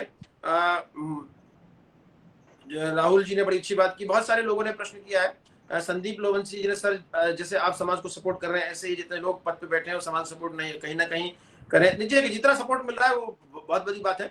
ऑनलाइन मार्केटिंग में भी रोजगार की बेहतर संभावना, बिल्कुल सही बात है। ऑनलाइन मार्केटिंग बहुत बड़ी संभावना है। सुनील जी तुम्हारा प्रश्न नहीं आ पा रहा, कोई बात नहीं, लेकिन एलआर ब्रांड हमारे पास है जो लोधी राजपूत ब्रांड के नाम से कर रहा है और पूरे देश में समाज का नाम फैला रहा है। मैं एलआर ब्रांड, सुनील राजपूत और उनकी टीम को बहुत बहुत धन्यवाद देता हूँ इस मंच के माध्यम से कि समाज को एकत्रित करने में और समाज की चीजों को बढ़ाने में उनका बड़ा अच्छा योगदान है। आपका जो प्रश्न है, आपने सबसे पहले स्पोर्ट्स में आपने खेला, फिर इंजीनियरिंग चले गए, ठीक है, और अब क्या चाहते हैं आप? सर जैसे अभी मैंने यूजीसी नेट क्वालिफाई किया है तो मैं एज अ असिस्टेंट प्रोफेसर की पोस्ट के लिए एलिजिबल हूँ, लेकिन मुझे मध्य प्रदेश में अभी तक ऐसी कोई भी मतलब वैकेंसीज नहीं मिल पा रही हैं कि काफ़ी पद खाली पड़े हुए हैं। हर यूनिवर्सिटीज़ में इसके पद खाली हैं, लेकिन जो भर्ती नहीं हो रही हैं, और जाना मुझे सर गवर्नमेंट फील्ड में ही है और इसी फील्ड में। देखिए मैं आपसे बोलूं कि हमेशा एक ऑप्शन एक्स्ट्रा हमेशा खोल के रखिए, क्योंकि अगर गवर्नमेंट कोई वैकेंसी नहीं ला रही है तो मैं कुछ नहीं कर सकता। रही बात, आप देखिए मैं फिर से बोलता हूँ ना, हमारी गलती क्या होती है, हम 10वीं के बाद तैयार करते हैं कि हमें 12वीं में क्या करना है, 12वीं के बाद तैयार करते हैं ग्रेजुएशन में क्या करना है, ग्रेजुएशन के बाद तैयार करते हैं हमें क्या करना है। जैसे आपने पहले स्पोर्ट्स में किया, इंजीनियरिंग कर ली, आपका फील्ड दोनों का मैच ही नहीं था, फिर से आप स्पोर्ट्स में एमपीएड बीपीएड किया, फिर आपने प्रोफेसर की एग्जाम दी। अच्छी बात है कि आप समय पे वापस आ गए और आप कम से कम असिस्टेंट प्रोफेसर की एग्जाम तो दे रहे हैं। देखिए इसके अलावा सरकारी नौकरी के अलावा आपके पास ये अवसर है कि एमपीएड बीपीएड कर लिया, आपको लोन मिल सकता है अपनी ट्रेनिंग कैंप खोलने के लिए, एक बात। दूसरी बात, आप प्राइवेट संस्थाओं में ट्रेनर बन सकते हैं। दूसरी बात, तीसरी बात, आप कोच बन सकते हैं और लोगों से पैसा लेकर कोचिंग दिला सकते हैं जिसको आप खेलते हैं, जो भी करते हैं, प्राइवेट भी कर सकते हैं। चौथी बात, आप कई निजी स्कूलों में भी जाकर नौकरी कर सकते हैं, आपको अवसर की कमी नहीं है। आप वो प्रोफेशन को जारी रखिए, साथ साथ आप इन क्षेत्रों में जहां पे आपको मौका मिल सकता है वो करिए। इसके अलावा अपना यूट्यूब बना लीजिए कि कैसे लोगों को खेलना, कैसे क्या करना है। ऑनलाइन पेज बनाइए, ऑनलाइन लोगों को जो हेल्प हो सकती है वो करने का प्रयास करिए, तो आपका नाम भी बढ़ेगा, लोग आपसे जुड़ेंगे भी और आप अपना काम भी कर पाएंगे।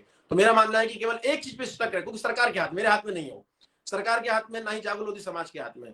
हमेशा व्यक्ति को अपना दूसरा ऑप्शन हमेशा खोल के रखना चाहिए, मेरा ही मानना आपके लिए, इस सजेशन। जी सर, थैंक यू। अगला प्रश्न पूछने के लिए सुनील जी, अगर आप जुड़ पा रहे हैं तो कृपया जुड़े हमारे साथ। अगला प्रश्न पूछने के लिए मैं आमंत्रित कर रहा हूं हमारे साथ जुड़े हुए ओमकार प्रसाद लोधी जी को। स्मृति कौशल जी ने लिखा है, देखिए कि सर इंदौर में महिला टैक्सी ड्राइविंग कर रही है, वेरी गुड, देखो कर रही है, हमारे पास धीरे धीरे आ रही है। हमें इंग्लैंड 318 पे 7 गेंदों में रनों की आवश्यकता है। अरे वेरी गुड उदल सिंह जी, बहुत बहुत धन्यवाद। मतलब बहुत खतरनाक मैच है और सभी लोग मैच देख रहे होंगे, मुझे मालूम है, और मेरे ख्याल से 7 गेंदों में 15 रन की आवश्यकता है। मुझे अपडेट करते रहिएगा। चलिए अपना प्रश्न पूछिएगा। जी ओमकार प्रसाद लोधी जी, अगर सुन पा रहे हैं तो कृपया अनम्यूट करें और अपना प्रश्न पूछें।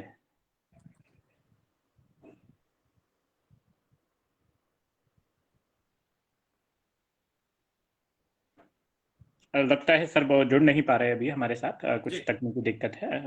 हम उनका इंतजार करेंगे, वो अगर जुड़ पाते हैं तो प्रश्न पूछें। जैसा कि सर चर्चा में उठ के आ रहा है इतना सब में, एक कमी बहुत महसूस हो रही है, वो है कि रोल मॉडल्स की बहुत बड़ी कमी है, खासकर प्राइवेट क्षेत्र और व्यावसायिक गतिविधियों को, जैसा कि अभी चर्चा हो ही रही थी कि उतना ज्यादा प्रतिष्ठा, उतना ज्यादा सम्मान नहीं मिला है। शायद यही वजह है कि बहुत सारे लोगों को ना तो इन विषयों के बारे में बहुत ज्यादा जानकारी है, ना ही वो उतने ज्यादा प्रभावित हो पा रहे हैं, ना ही वो ये तय कर पा रहे हैं कि इन क्षेत्रों में जाना भी चाहिए या नहीं जाना चाहिए। तो एक बहुत बड़ा गैप क्रिएट हो रहा है, हमें मानना पड़ेगा, क्योंकि इतने सारे लोग ये प्रश्न पूछ रहे हैं तो कहीं ना कहीं हमें ये स्वीकार करना पड़ेगा कि ये गैप है। तो मेरा प्रश्न यही है कि अब हम भविष्य में ऐसा कुछ योजनाएं बना सकते हैं कि जिससे लोगों को ये जानकारी मिले कि किस तरीके से उनको, खासकर जैसे प्राइवेट जॉब्स हैं, शुरुआत तो हमेशा ही छोटे से होती है, पर बहुत तेजी से अगर किसी में स्किल है तो बहुत तेजी से ऊपर भी बढ़ता है और कई बड़े बड़े क्षेत्रों में जाके उसको अच्छे मतलब नेतृत्व की पोजीशंस उनको प्राप्त होती रहती है। तो मैं बस यही चाह रहा हूँ कि इस क्षेत्र में हमें और क्या क्या करना चाहिए, क्या हम कर सकते हैं, हमारा समाज क्या कर सकता है व्यक्तिगत रूप से, संगठनिक रूप से, उस पर थोड़ा सा प्रकाश डालें। देखिए कैलाश जी, पहले तो हमें समझना पड़ेगा कि हमें कहाँ का काम करने की आवश्यकता है। देखिए हमने बोला है कि एजुकेशन, रीढ़ की हड्डी मजबूत होगी तो अन्य अवसर हमेशा खुलेंगे। तो सबसे पहले हमें रीढ़ की हड्डी को मजबूत करना है, और इसलिए एजुकेशन के सेक्टर में हम लोग काम करते हैं, और सरकारी और अन्य क्षेत्रों में बच्चे कैसे आगे जाए इस पर हम प्रयास कर रहे हैं, उससे अवसर खुलेंगे, रीढ़ की हड्डी जुड़ेगी। मेरा हमेशा ये कहना है, नीचे के लोगों को ऊपर जाने के माध्यम मिलेगा। हमें समझना पड़ेगा कौन कौन से एरिया है जहाँ पे जॉब्स हो सकते हैं। पहला है सरकारी क्षेत्र, जहाँ पे हम लोग प्रयास कर रहे हैं। दूसरा प्राइवेट क्षेत्र। हमें लोगों को MBA MCA विदेश में कैसे जाएं, इस ओर भी आकर्षित करना पड़ेगा। इसके लिए आपका सोशल प्लेटफॉर्म बड़े अच्छी भूमिका निभा सकता है। ऐसे लोगों को जो अच्छे जॉब्स में हैं उनको सामने लाइए, कुछ नाम मैं भी दे दूंगा, उससे लोगों को प्रभावित होंगे कि कैसे जॉब्स हो सकते हैं। इस पे हमें फोकस करना पड़ेगा। तीसरी बात, हमें गांव के लोगों को मोटिवेट करना पड़ेगा कि छोटी नौकरी भी करिए और मिले इसकी समाज। जब तक आप स्किल ले लो, आप पहले जॉब करिए, पहली स्टेज चढ़िए, और जब आप अच्छा करेंगे तो आपको लाभ मिलेगा। नेटवर्क मार्केटिंग में अर्चना जी जैसे लोगों को लाइए जो अपने अनुभव शेयर करेंगे, जो इसमें सफल है। हमें ध्यान रखना पड़ेगा इसकी ओर। हमें एक चीज और ध्यान रखना, देखिए ओम प्रकाश जी थोड़ा सा, जो लोग दूसरे करते हैं, जो लोग सवर्ण समाज के लोग जो करते हैं, आपने देखा होगा, आपने गुप्ता टी स्टॉल देखा होगा, आपने लोधी टी स्टॉल नहीं देखा होगा, आपने अग्रवाल की कचौड़ी देखा होगा, आपने लोधी की कचौड़ी नहीं देखा होगा, आपने बिट्टू सरदार का ढाबा देखा होगा, आपने लोधी सरदार का ढाबा नहीं देखा होगा, आपने शर्मा जी की दुकान देखी होगी, दूध की दुकान देखी होगी, दूध गरम करके पिला रहे हैं, आपने लोधी की दूध की दुकान नहीं देखी होगी, आपने चौरसिया का परचून की दुकान देखी होगी, आपने लोधी की दुकान नहीं देखी होगी, आपने उपाध्याय सिलाई सेंटर देखा होगा, लोधी सिलाई सेंटर नहीं देखा होगा, आपने बिजली का काम, पेंटिंग का काम, नल का काम, आपने शर्मा उपाध्याय से लेकर गुप्ता से लेकर अग्रवाल से लेकर श्रीवास्तव सब देखा होगा। हमें इस ओर आगे लाने की आवश्यकता है। हमें लोगों को समझाने की आवश्यकता है कि कोई भी काम छोटा या बड़ा नहीं होता है। आपके वर्तमान प्रधानमंत्री चाय बेचते थे, आपके वर्तमान राष्ट्रपति एक बहुत ही छोटे समाज से थे, और पूर्व राष्ट्र अब्दुल कलाम आजाद पेपर बेचते थे। आपकी मेहनत और आपका डिटर्मिनेशन, देखिए मैं क्या कह रहा हूं, जैसे कि आपने देखा होगा, बहुत अच्छी बात बता रहा हूं मैं आपको, कि आमिर खान ने अपने तारे जमी पे बोला था कि हर बच्चे में कुछ खास होता है, हमें उस खासियत को पहचानने की आवश्यकता है। मेरा मानना है कि हर बच्चे में एक हीरो छुपा होता है, उसको बस ढूंढने की आवश्यकता है, लोगों को प्रेरित करने की आवश्यकता है। हमारी आधी समस्या का जड़ ये है कि 90% लोगों से हम जब भी कोई बात करता है बच्चा कि मुझे ये करना, तू नहीं कर सकता, तू नहीं कर सकता, तू नहीं कर सकता, सबसे बड़ी समस्या है कि तू नहीं कर सकता। और जब हम तू नहीं कर सकता, तू नहीं कर सकता कहते हैं तो दिमाग में आ जाता है कि हम तो कर ही नहीं सकते। एक समय जब हम लोग सिविल्स की तैयारी करते थे, बोलते थे कलेक्टर बनोगे, बेवकूफ हो गया, पीएससी बनोगे, वापस बुला लो, मास्टर की नौकरी करेगा, कहां इतनी बड़ी बात है, मिलती है क्या? अब सब लोग बाहर निकलने लगे, बात करने लगे, तब बच्चे बोलते हैं कलेक्टर बनूंगा, एसपी बनूंगा, डॉक्टर बनूंगा, इंजीनियर बनूंगा। अब संख्या में लोग बोल रहे हैं बात को, ये समझने का अब हमको समझना पड़ेगा इस बात को कि लोग बाहर निकल रहे हैं। अब लोगों में डिटर्मिनेशन, बच्चों में डिटर्मिनेशन आ रहा है। उसी प्रकार लोगों को बोलो कि चाय की दुकान खोलो, खोलना क्या बात है, परचून की दुकान खोलो, बोलना क्या बात है, सिलाई कढ़ाई खोलो, बुरी बात क्या है इसमें यार? इसमें बुरी बात, इलेक्ट्रिक का काम करो, प्लम्बर का काम करो। नीचे के लेवल पे जब आप स्किल डेवलप होंगे तो आपके पास पैसा आएगा। पैसा आना इंपॉर्टेंट है। जब पैसा आएगा तो कॉन्फिडेंस आएगा, और जब कॉन्फिडेंस आएगा तो वो पैसे से आप अपने बच्चों को हायर जगह पे पहुंचा सकते हैं। हमें अपने बच्चों को, हमें आज हम डेवलप नहीं कर सकते कि 2-4 दिन की बात नहीं कि समाज बदल जाएगा। It will take minimum 25 years time. तो 25 ईयर्स में एक जनरेशन में बदलाव की बात करनी पड़ेगी। अच्छी बात है कि अब समाज, सोशल मीडिया, हम जैसे, आप जैसे सब लोग अब डेवलपमेंट की बात कर रहे हैं, चर्चा कर रहे हैं। जब ये चिंतन समाज में आ गया, देखिए केवल समाज को, देखिए समाज में बहुत सारे कार्यक्रम होने लगे, कार्यक्रम होने से उत्प्रेरणा है, उत्प्रेरणा हो तो चिंतन बढ़ा, साहित्य बढ़ा। इन चिंतन और साहित्य का अगला रूप ही प्रोडक्ट के रूप में आएगा। 15-20 सालों में हमें आउटपुट मिलेगा, समाज को उसका लाभ मिलेगा। हमें, जैसे मैंने बोला कि सरकारी क्षेत्र में काम करना है, व्यवसाय के क्षेत्र में काम करना है, छोटे लोकल रोजगार के क्षेत्र में काम करना है। उसके अलावा जो लोग बाहर निकल रहे हैं, जैसे कि वंदना जी आई थी अभी, वंदना जी ने अपने पूरी फैमिली को लेकर यहाँ ले आए, चूंकि वो डॉक्टर थी तो सबको डॉक्टरी करा दिया, उनके गांव में वो वापस पहुंच गया, वहां पर अच्छा रोजगार कर रहे हैं। तो अन्य लोग जो बाहर आए, हम जैसे लोग, आप जैसे लोग, जो लोग बाहर आए, वो अपने परिवार के गाँव को लोगों को लाना पड़ेगा। जैसे हमने हॉस्टल खोला है, उसके पीछे ये रीजन है कि बच्चे बाहर निकले, उनको एक अच्छा माहौल मिले, संगत मिले। माहौल और संगत मिलेगा तो आउटपुट निकलेगा।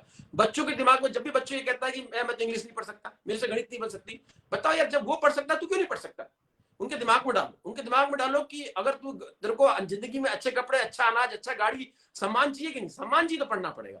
बैठे बैठे यार कुछ नहीं मिलने वाला है। बैठे बैठे अगर घर में पति बैठ जाए ना तो पत्नी अगले दिन से डांट मारना चालू कर देती, तुम सब किसी काम का नहीं करेगी। सत्य बात है।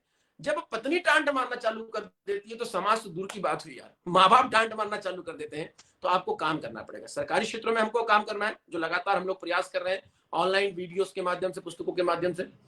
दूसरा, प्राइवेट नौकरी, साक्षी बता रही है कि मैच जीत गए। मुझे अब मैं और खुल के बोल पाऊंगा क्योंकि मेरा आधा दिमाग तो मैच में लगा हुआ था। ठीक है, मैच फंस गया था, 7 विकेट गिर गए थे, तब मैं मैच देखना यहाँ पे आया था। और उसके बाद क्या हुआ कि अब होली जलाना छोड़ दो, मैच मेरे को बहुत डिस्टर्ब कर रहा था, फाइनल मैच था। तो मैं साक्षी का धन्यवाद करता हूं कि उन्होंने मुझे बताया कि मैच जीत गए। आप सभी को बधाई, भारत जीत गया। तो सरकारी क्षेत्रों में हम काम कर रहे हैं। प्राइवेट सेक्टर में एमबी उन लोगों को लाना है। उसी प्रकार से छोटे व्यवसायियों को भी लाइए कि उन्होंने कैसे अपने रोजगार को प्राप्त किया, वहां तक पहुंचे। उसके बाद नए रोजगार की ओर, जैसे पता नेटवर्क मार्केटिंग, अर्चना जी जैसे वो लाइए, जो LIC का काम कर रहा है उनको लाइए, जो ट्रांसलेशन का काम कर रहा है, इंश्योरेंस का काम कर रहा है, यूट्यूब का काम कर रहा है उनको लाइए, कंप्यूटर का काम उनको लाइए, बैनर डिजाइनर को लाइए, वो कैसे काम कर रहे हैं उनको बताइए। उसके बाद इन्वेस्टमेंट, हमें इन्वेस्ट करना पड़ेगा।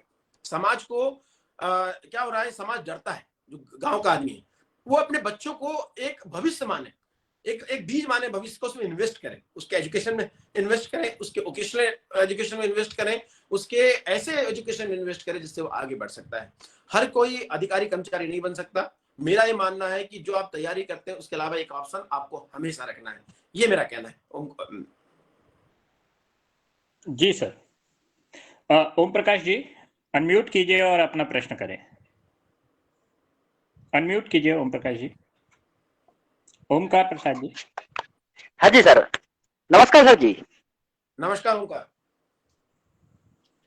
सर मेरा क्वेश्चन था कि आज भी समाज के बहुत सारे बच्चों के लिए, या जो कोई नए बिजनेस की तैयारी कर रहे हैं या करना चाहते हैं नया बिजनेस, तो उसमें सर प्रॉपर गवर्नमेंट जो योजनाएं हैं उनका लाभ बराबर बच्चों को नहीं मिल पाता है। तो उसके लिए आप क्या कहना चाहेंगे सर? देखिए, योजनाओं का लाभ मैं बताऊं, 10 रुपए की योजना है, बीमा योजना है, 330 की बीमा योजना, जिससे आपका पूरा परिवार, हमारा पूरा समाज सुरक्षित हो जाएगा। 5 लाख की आयुष्मान योजना है, जिससे हमारा स्वास्थ्य ठीक हो जाएगा। हमारी महिलाएं के साथ तो आधी समस्या यही कि उनका स्वास्थ्य ठीक नहीं रहता। जैसे आज साक्षी ने बोला पीरियड्स की बात की थी, हम सैनिटरी पैड्स का यूज नहीं करते, बच्चे बीमार होते जा रही है, हम उसको रोकते हैं, मत बता, ये अच्छी बात नहीं बताने की। हेल्थ के बारे में हमारा 50% अवेयर नहीं है, हम उसे दबाते हैं। क्यों दबाते हैं यार? हेल्थ है यार, नेचुरल प्रोसेस है, उसको करने दीजिए, उसको बताने दीजिए। उसी प्रकार से जब तक हमारा समाज का मानव संसाधन आगे नहीं निकलेगा, क्योंकि बहुत सारे क्या ना कहने लगे मुझसे, बब्बा कहाँ है चिलम तंबाकू का डब्बा, जो हमेशा कहता हूँ, सर आप पी रहे, सिगरेट पी रहे, ये कर रहे हैं, कहाँ से मानव संसाधन बढ़ेगा? हमें आवश्यकता ये है कि हमें अपने समाज का पैसा इन्वेस्ट एजुकेशन के सेक्टर पे करना पड़ेगा, हमें उनको व्यवसाय के सेक्टर पे करना पड़ेगा, हमें उसको नए सेक्टर की ओर पैसा देना पड़ेगा। जब हम नए सेक्टर की ओर पैसा देंगे तो हम समाज को एक नई दिशा दे पाएंगे। रही बात कि गांव का बच्चे को मौका नहीं मिल पा रहा है, जानकारी नहीं मिल पा रही है, देखो दोस्त, जो निकलना चाहता है ना वो निकल जाता है। उसको डिटर्मिनेशन, लक्ष्य निर्धारित करना पड़ेगा। मैंने कल भी बोला था, लक्ष्य निर्धारित करना पड़ेगा, व्यवस्थाओं को देखना पड़ेगा और डिटरमाइन होकर सकारात्मक रूप से काम करना पड़ेगा, आगे निकल जाएगा। ओंकार, ऐसा कुछ नहीं है कि कोई आदमी नहीं कर सकता, मैं कर सकता हूं, तुम कर सकते हो। तो एक चीज बताओ, सरकारी जॉब में पूरे पद है, लोधी समाज सिलेक्ट नहीं हो रहा है, किसकी गलती है? अवसर है कि नहीं? कितने कलाकार आप बताओ, कितने आपने शाहरुख खान, आमिर खान, अमिताभ देख लिया लोधी समाज में? शायद नहीं है। कितने आशा भोसले देख ली? शायद नहीं है। कितनी सचिन तेंदुलकर, विराट कोहली देख लिया? शायद नहीं है। कितने हॉकी के, टेनिस के प्लेयर समाज के देख लिया? शायद नहीं है। कितने चित्रकार, कितने पेंटर, कितने फोटोग्राफर राष्ट्रीय लेवल का देख लिया? शायद नहीं है। कितने राष्ट्रीय पत्रकार देख लिया? शायद नहीं है। अवसर तो है, पा रहे हैं, तो किसकी गलती है? आपको खुद सोचना पड़ेगा। यह हमारी गलती है, हमारे कॉन्फिडेंस की गलती है, हमारे डर की गलती है। हमें अपने बच्चों को ये कभी नहीं बोलना पड़ेगा कि तू नहीं कर सकता।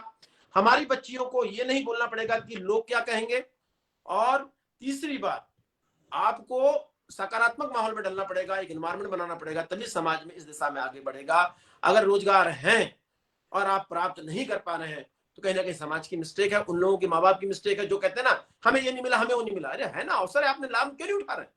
हम भी तो गांव के हैं, हमने भी तो लाभ उठाया ना। आप भी गांव के, आप भी शहर आए कि नहीं? आप भी 10-15 हजार रुपए कमाते हो, बाहर निकले कि नहीं? योग्य बने कि नहीं? तो अन्य लोग भी योग्य बने, बाहर निकले।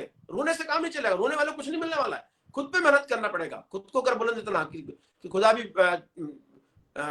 खुद को बुलंद इतना कि खुदा भी तुझसे पूछे बता तेरी वजह क्या है। तो ये वाली बात है, वो है ना कि क्यों दोष दे हम उन बारिश की बौछारों पर, जब हमने ही तस्वीर उकेरी है मिट्टी की दीवारों पर। जब हम ही कमजोर रहेंगे तो उससे क्या मिलने वाला है? कि सुबह सुबह उठकर मंदिर में जाकर घंटा बजाता हूं, अरे खुद तो सोया हूं, जबरदस्ती में भगवान को जगाता हूं। तो भगवान कुछ नहीं करने वाले दोस्त। भगवान उसी के साथ, आपने देखा ना वो वाली पिक्चर, कौन सी वाली, MBBS, मुन्ना भाई। महात्मा गांधी क्या कहते हैं? मैं तो आपके विचारों के साथ हूं, आपके मेरे जैसे विचार है तो मैं आपके साथ हूं, आपके विचार मेरे जैसे नहीं है तो मैं आपके साथ नहीं हूं। उसी प्रकार भगवान है, आप जो कर्म करेंगे भगवान उसमें आपको सपोर्ट करेगा। अगर आप मर्डर करते हैं तो आपको सजा होगी, मर्डर करने के बाद, सजा करने के बाद अगर जेल में आपका व्यवहार अच्छा होता है तो फिर से आपकी सजा कम हो जाएगी। बाहर निकल के फिर से आप मेहनत करते हैं तो फिर से आप जीवन जी लेंगे। तो ये सब आपके ऊपर है, भगवान आपके कर्मों पे है। किसी की पूजा करने से आज कोई सफल हो गया तो मुझे नहीं मालूम। ईश्वर कभी पूजे की बात नहीं करता, बहुत ध्यान रखना। ईश्वर कभी पूजा, रामायण, महाभारत, गीता कभी पूजा की बात नहीं करते। ये कहते हैं कि मुझे पढ़ो, बता रहा हूं उसके समय आगे बढ़ो। हम जो हमारे ग्रंथ और भगवान कहते हैं उसको नहीं करते, हम उसकी पूजा कर रहे हैं और आगे और लाइन पे तो बिल्कुल नहीं बढ़ रहे, उसके विपरीत जाते हैं। जब आप अपने रोजगार के, अपने लाभ के, अपने अर्न के सिद्धांत से बाहर जाकर काम करोगे तो आपको कोई लाभ मिलने वाला नहीं है। ओंकार,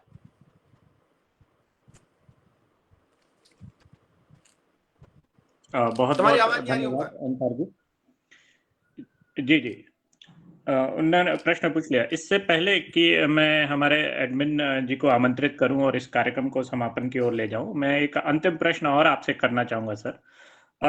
जैसे रोजगार और गरीबी दो आपस में जुड़े हुए विषय हैं। ये इस प्रश्न को करने का मेरा संदर्भ है कि एक बार आपने ही कुछ कंटेक्स्ट में कही थी, मुझे याद नहीं है वो किस संदर्भ में आपने कहा था, पर ये बताया था कि एक समय होता है कि जब व्यक्ति जॉब में आता है, 1-2 साल रहता है और उसके बाद उसकी ये गरीबी वाली जो छोटी मोटी चीजें हैं वो खत्म हो जाती हैं। तो उसके बाद फिर वो अपनी दूसरी चीज़ों में ध्यान लगाता है। तो ये बहुत मायने रखता है। मैं उस चीज़ को तब से भूला नहीं हूँ और आज भी इस विषय को उठाने का मेरा लक्ष्य ही ये है। ये इस बात को ध्यान में रखते हुए पूछना चाह रहा हूँ, क्योंकि मैं अक्सर कर देख रहा हूँ कि हम जो जॉब्स की शुरुआत होती है हमारे समाज में, जो बच्चों की जॉब की शुरुआत है, वो काफ़ी देर से करते हैं। वो कई चीज़ों में वेट करते रह जाते हैं या सरकारी नौकरियों में के तैयारी में उलझे रह जाते हैं और जाके 28, 29, 30 साल पे जाके वो फॉर्मली व्यवसाय या जॉब के क्षेत्र में आते हैं। जबकि एक आदर्श वो अगर 21-22 साल में शुरू कर देते हैं, जहाँ ही उनका ग्रेजुएशन चालू होता है, तो वो 8-10 साल उनको काफ़ी समय होता है प्रॉपरली अपने जीवन में स्टेबलाइज होने के लिए, और उसके बाद फिर वो दूसरे जो भी लक्ष्य होते हैं, आर्थिक लक्ष्य होते हैं, वो उनको पूरा कर सकते हैं। तो मैं चाहूंगा सर कि आप इस बारे में थोड़ा सा प्रकाश डालें। और देखिए, पहली बात है गरीबी और शिक्षा, और दूसरी बात है हमें टारगेट। दो बातें आपने मुझसे पूछी हैं। इससे पहले मैं बता दूं, पुष्पेंद्र सिंह नीतू जी कह रही हैं कि आवाज नहीं आ रही है। मेरे ख्याल से आवाज आ रही है। हरि सिंह जी जुड़ गए हैं। लक्ष्मी, कोशिश करने वाली कभी हार नहीं होती, बिल्कुल सही बात है कि मैं हमेशा कहता हूँ, इस बारे में दोबारा कह दूंगा। लक्ष्मी, दिनेश कुमार सिंह, सामाजिक बुराइयां, कल बात करेंगे सामाजिक बुराइयों के बारे में। अवधेश जी, आपको भी होली की शुभकामनाएं। गीता ठाकुर जी, बिल्कुल सही बात है, सकारात्मकता हमें आगे ले जाती है। गीता ठाकुर जी बहुत अच्छी गायक है, यूट्यूब पे हैं, छोटी जगह से हैं और वो इतनी प्रसिद्ध है कि क्या बताएं, कभी देखिएगा इनका। Dinesh Kumar ji, Geetanjali Rajput ji, thank you. आपको सुनील से सीखना पड़ेगा, लोग उनसे। इस प्रकार जयपाल जी जुड़े हुए हैं। इस प्रकार से बहुत सारे लोग हैं। जब मैं बताता हूं, आपको बहुत अच्छी बात पूछी, गरीबी और रोजगार। देखिए, आप, भगवान ने आपको इतना अच्छा शरीर मानव के रूप में पैदा किया, आपके हाथ दिए, पैर दिए, आग दिए, नाक दिए, सब दिए। मैं आपसे हमेशा कहता हूं, मेरा स्टेटमेंट है, यदि आप गरीब पैदा होते हो ना, तो इसमें आपकी गलती नहीं। लेकिन इतना मानव शरीर मिलने के बाद अगर आप गरीब मर जाते हो, तो इसमें केवल और केवल आपकी गलती है। आपके पास धनी हो चाहे गरीब हो, अवसर उपलब्ध है दोस्त। ये बहाना है कि आप गरीब है और धनी है। अगर आप गरीब है, स्कूल में पढ़िए, अच्छे परसेंट बनाइए। और मैंने बोला चादर, कहते हैं लोग, जितनी चादर उतनी फैलाओ। मानता हूं, जितनी चादर उतनी फैलाओ, लेकिन चादर समय के साथ बढ़ तो सकती है। आप गरीब है, आप स्कूल में पढ़िए, अच्छे परसेंट बनाइए, ट्यूशन पढ़ाइए। कोई इन्वेस्टमेंट नहीं करना है। हर आदमी, हर माँ बाप, बच्चा तैयार बैठा है, घर में बेचिए पढ़ाने को। ट्यूटर की कमी है, ऑनलाइन डालिए कि मैं ट्यूटर पढ़ाना चाहती हूँ। देखिए कितने लोगों को फोन आएंगे, 5-5 हजार रुपए 2 बच्चों को पढ़ाने के मिलते हैं 1 घंटे के। आप, मैं कह रहा हूँ, कुछ मत करिए, एक ही बच्चों को पढ़ाइए 1 घंटा, या 2 बच्चों को पढ़ाइए 10,000 में। उससे आपको जो बनना है उसकी तैयारी करना चालू करिए, आपका कॉन्फिडेंस बना रहेगा। आप चाय की दुकान में काम करिए, मैं कहता हूँ बुरी बात क्या है इसमें। आप ऑफिस बॉय का काम करिए, आप LIC एजेंट बनिए, आप ऑनलाइन प्रयास करिए। गरीबी एक विकार है दिमाग का। मेरा ये मानना है, अंधा, लंगड़ा और गरीब वो है जो इंसान का रूप होने के बाद भी, हाथ में किताब होने के बाद भी, सामने अवसर होने के बाद भी उस अवसर की ओर आगे नहीं बढ़ता है और नकारात्मकता को लिए हुए वो ये सोचता है कि हमारे पास तो कुछ नहीं, गरीब है, उसके लिए कोई ऑप्शन नहीं है। कैलाश जी, अगर आपको आगे बढ़ना है तो इन विचारों से बाहर निकलना पड़ेगा और आपको आगे जाना पड़ेगा, क्योंकि ख्वाहिशों से नहीं गिरते फूल झोली में, कर्म की साख को हिलाना होगा। कुछ नहीं होता से, दूसरों को कोसने से, अपने हिस्सों के दिए तो हमको ही जलाना होगा। तो सीधी बात है, आप प्रयास करिए। लोग बोलते हैं कि साहब हम गरीब हैं, हम वही वाली बात है जो लक्ष्मी ने बोली है कि असफलता मिलेगी। असफलता एक चुनौती से स्वीकार करो, क्या कमी रहेगी देखो, सुधार करो। जब तक सफल ना हो, नींद चैन सब त्यागो तुम, संघर्ष का मैदान छोड़कर ना भागो तुम, बिना किए ही जय जयकार नहीं होती, क्योंकि कोशिश करने वालों की कभी हार नहीं होती। आप प्रयास करिए, आप ड्राइविंग सीखिए, आप किसी के PA का काम करिए, आप किसी के घर में काम करिए, विश्वास जीतिए लोगों का। जितना आप विश्वास जीत लेते हैं ना, मैंने मलखान को उदाहरण दिया ना, ओमकार बैठा है, इनका उदाहरण। इन लोग दिल लगा के काम कर रहे हैं, प्राइवेट जॉब कर रहे हैं, 10-15 हजार रुपए कमा रहे हैं। इनके ऑफिस में इनका विश्वास बढ़ा, जब इनका विश्वास बढ़ा तो इनको प्रमोशन मिल गया। काम नहीं करना चाहते, बैठे बैठे कमाना चाहते। कौन देगा तुमका पैसा यार? मेहनत करो यार, बाहर निकलो, 5,000, 10,000, 15,000, 20,000 की नौकरी करो, होटल में काम करो, ऑनलाइन काम करो, रात को काम करो, सब्जियां बेचो। तो आप जानते हैं पूरा जायसवाल समाज सब्जी बेचता बहुत आगे निकल गया। सब्जियों का कमी, इधर से लो उधर बेचो, बहुत सारी जॉब्स हैं। आप करना तो चाहें, हर जगह लोगों की कमी है। 5,000 का जॉब तो मैं अपने घर में देने को तैयार। मेरे घर खाना बनाने वाली आती है, वो 6,000 रुपए लेती है। मेरे यहाँ माँ को संभालने वाली जो 2 नर्स आती है, 10,000 रुपए लेती है। मैं और ढूंढ रहा हूँ, मेरे यहाँ ड्राइवर है 2, 10-11 हजार रुपए लेते हैं, और लोग ढूंढ रहा हूँ मैं। दोस्तों के फोन आते हैं, बोले यार मेरे को बता दे यार कोई है तो। हम अपने समाज वालों को बोलते हैं, बोले ऐसे जॉब नहीं करेंगे। अरे ऐसा जॉब नहीं करेंगे, गरीब भी रहते हैं, पैसा भी नहीं है, ऐसे जॉब भी नहीं करेंगे तो क्या करोगे यार? जब नहीं करोगे तो कुछ नहीं मिलना है, एक शुद्ध बात है। करना पड़ेगा दोस्त, उसको अपनी चादर को धीरे धीरे फैलाना पड़ेगा। छोटे जॉब करिए, पैसे मिलते हैं, आगे बढ़िए। जब आगे निकल जाते हैं वहां पे पैसे मिलते हैं और आगे बढ़िए। गरीबी एक मानसिक विकार है, गरीबी एक मानसिक समस्या है, गरीबी एक सोच है, बीमारी है। इससे जब तक बाहर नहीं निकलेंगे कोई आगे नहीं बढ़ा पाएगा। मैं आपकी गरीबी दूर नहीं कर सकता, मैं आपको खाना नहीं खिला सकता, मैं आपको पैसे नहीं दे सकता, मैं आपको कुछ नहीं कर सकता, मैं आपको मार्गदर्शित कर सकता हूं, उसके अलावा कुछ नहीं कर सकता दोस्त। इसीलिए दूसरे पे भरोसा करना बंद करिए, दूसरों पे दोषारोपित करना बंद करिए, नेगेटिव एनवायरनमेंट से निकलिए और ये सोचिए कि मैं क्यों नहीं कर सकता। रिएक्शनरी बनना कम करिए, काम करना चालू करिए।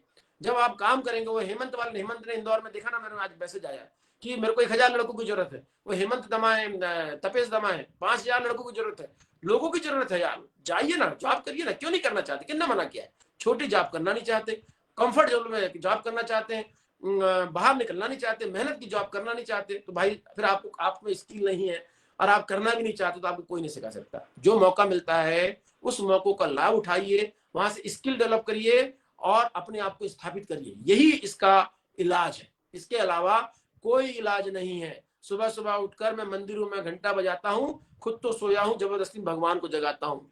ध्यान रखिए, जिंदगी भर एक ही गलती करता रहा, धूल चेहरे पे थी और आईना साफ करते रहा।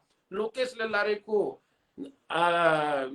तो आप कैलाश आपको दोष देने से उसका जीवन नहीं सुधरेगा, उसका जीवन सुधरेगा अपने आप पे मेहनत करने पे, अपनी कमियों को सुधार लाने पे, अपना सही लक्ष्य डिसाइड करने पर, उसका पे काम करने पर। गरीब है तो वो काम करो जिसमें पैसे नहीं लगते, उस पर काम करने पर और अपने भविष्य को बनाने पर। जब ये काम होगा तो ही आप आगे बढ़ पाएंगे। ये मेरा संदेश समाज को है कि समाज मेहनत करे, जो बन गया है वो सपोर्ट करे, जो बन गया है वो अपना अनुभव शेयर करे।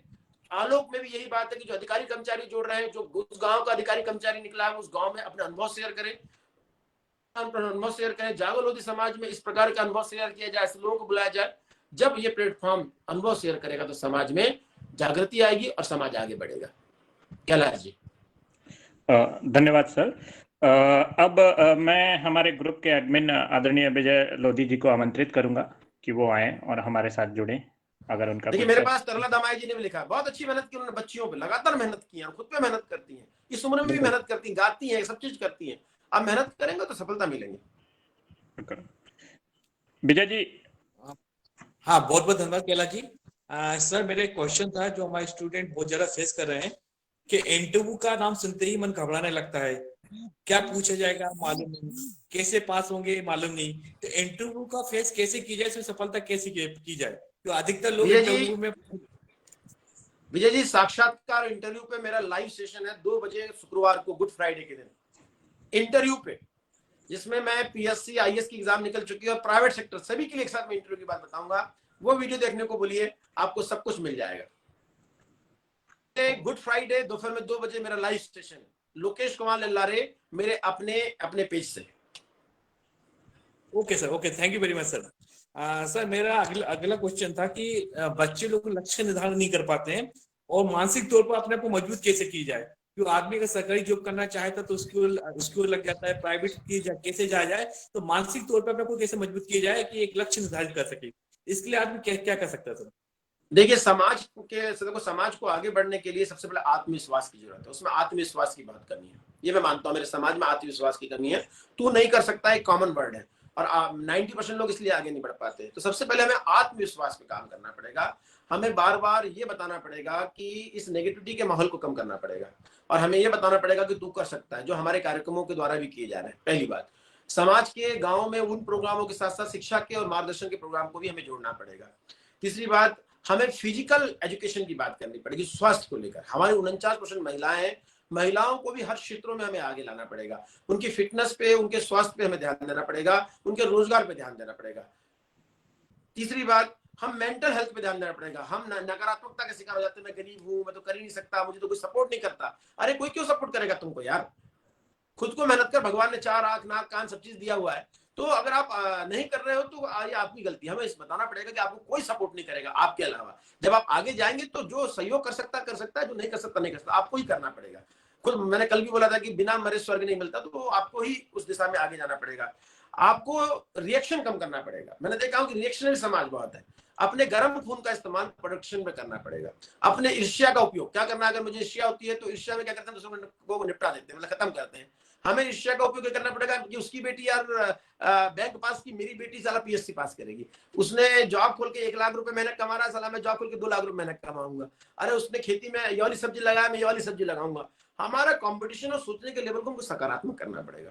हमें मार्केट की ओर देखना पड़ेगा, हमें नए क्षेत्रों की ओर देखना पड़ेगा। मैंने बोला जो अस्किल्ड चीज है उसको, जो बिना पढ़े लिखे लोगों को उन क्षेत्रों पर जाना पड़ेगा जिनकी मैंने बात की।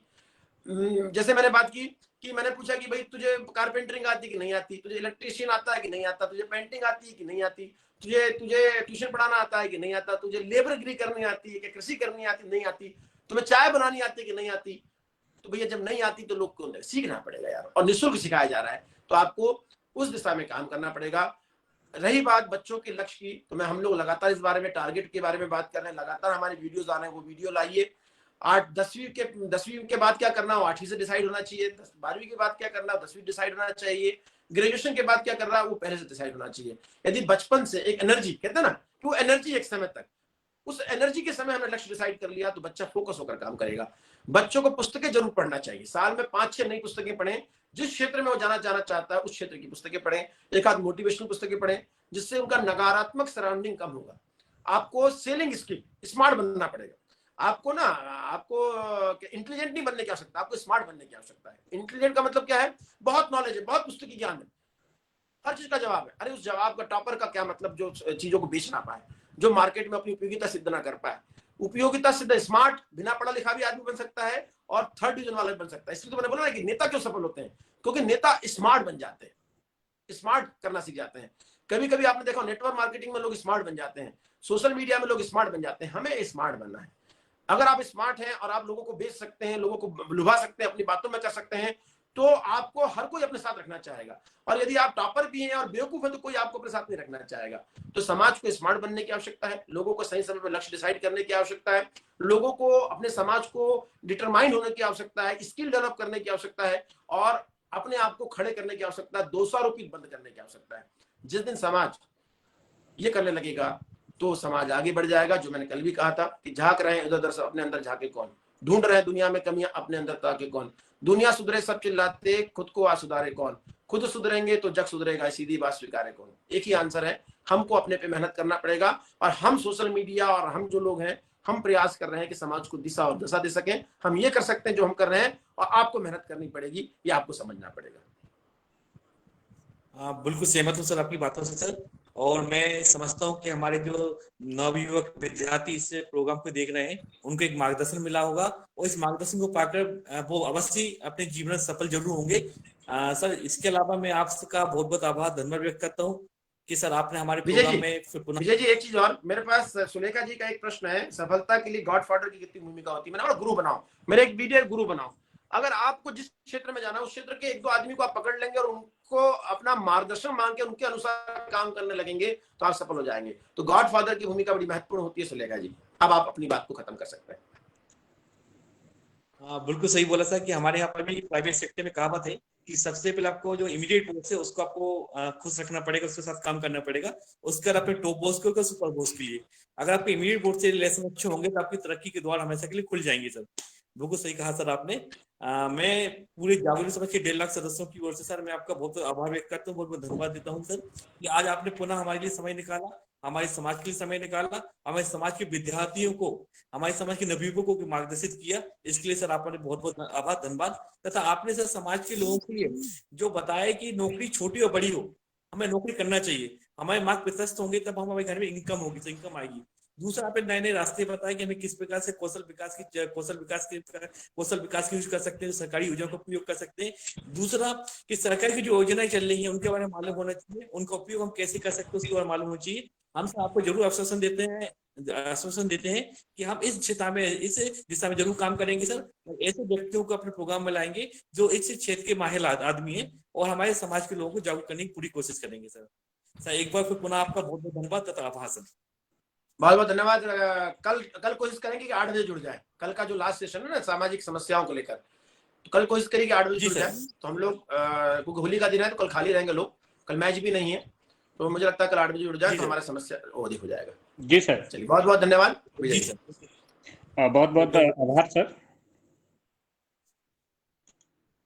साथ ही साथ हमारे साथ जुड़े हुए सभी दर्शकों का, सभी श्रोताओं का मैं अभिनंदन करता हूं और आमंत्रित करता हूं हमारे तीसरे और अंतिम अंक में जुड़ने के लिए कल शाम 8 बजे हमारे जागो लोधी समाज पर। धन्यवाद। धन्यवाद।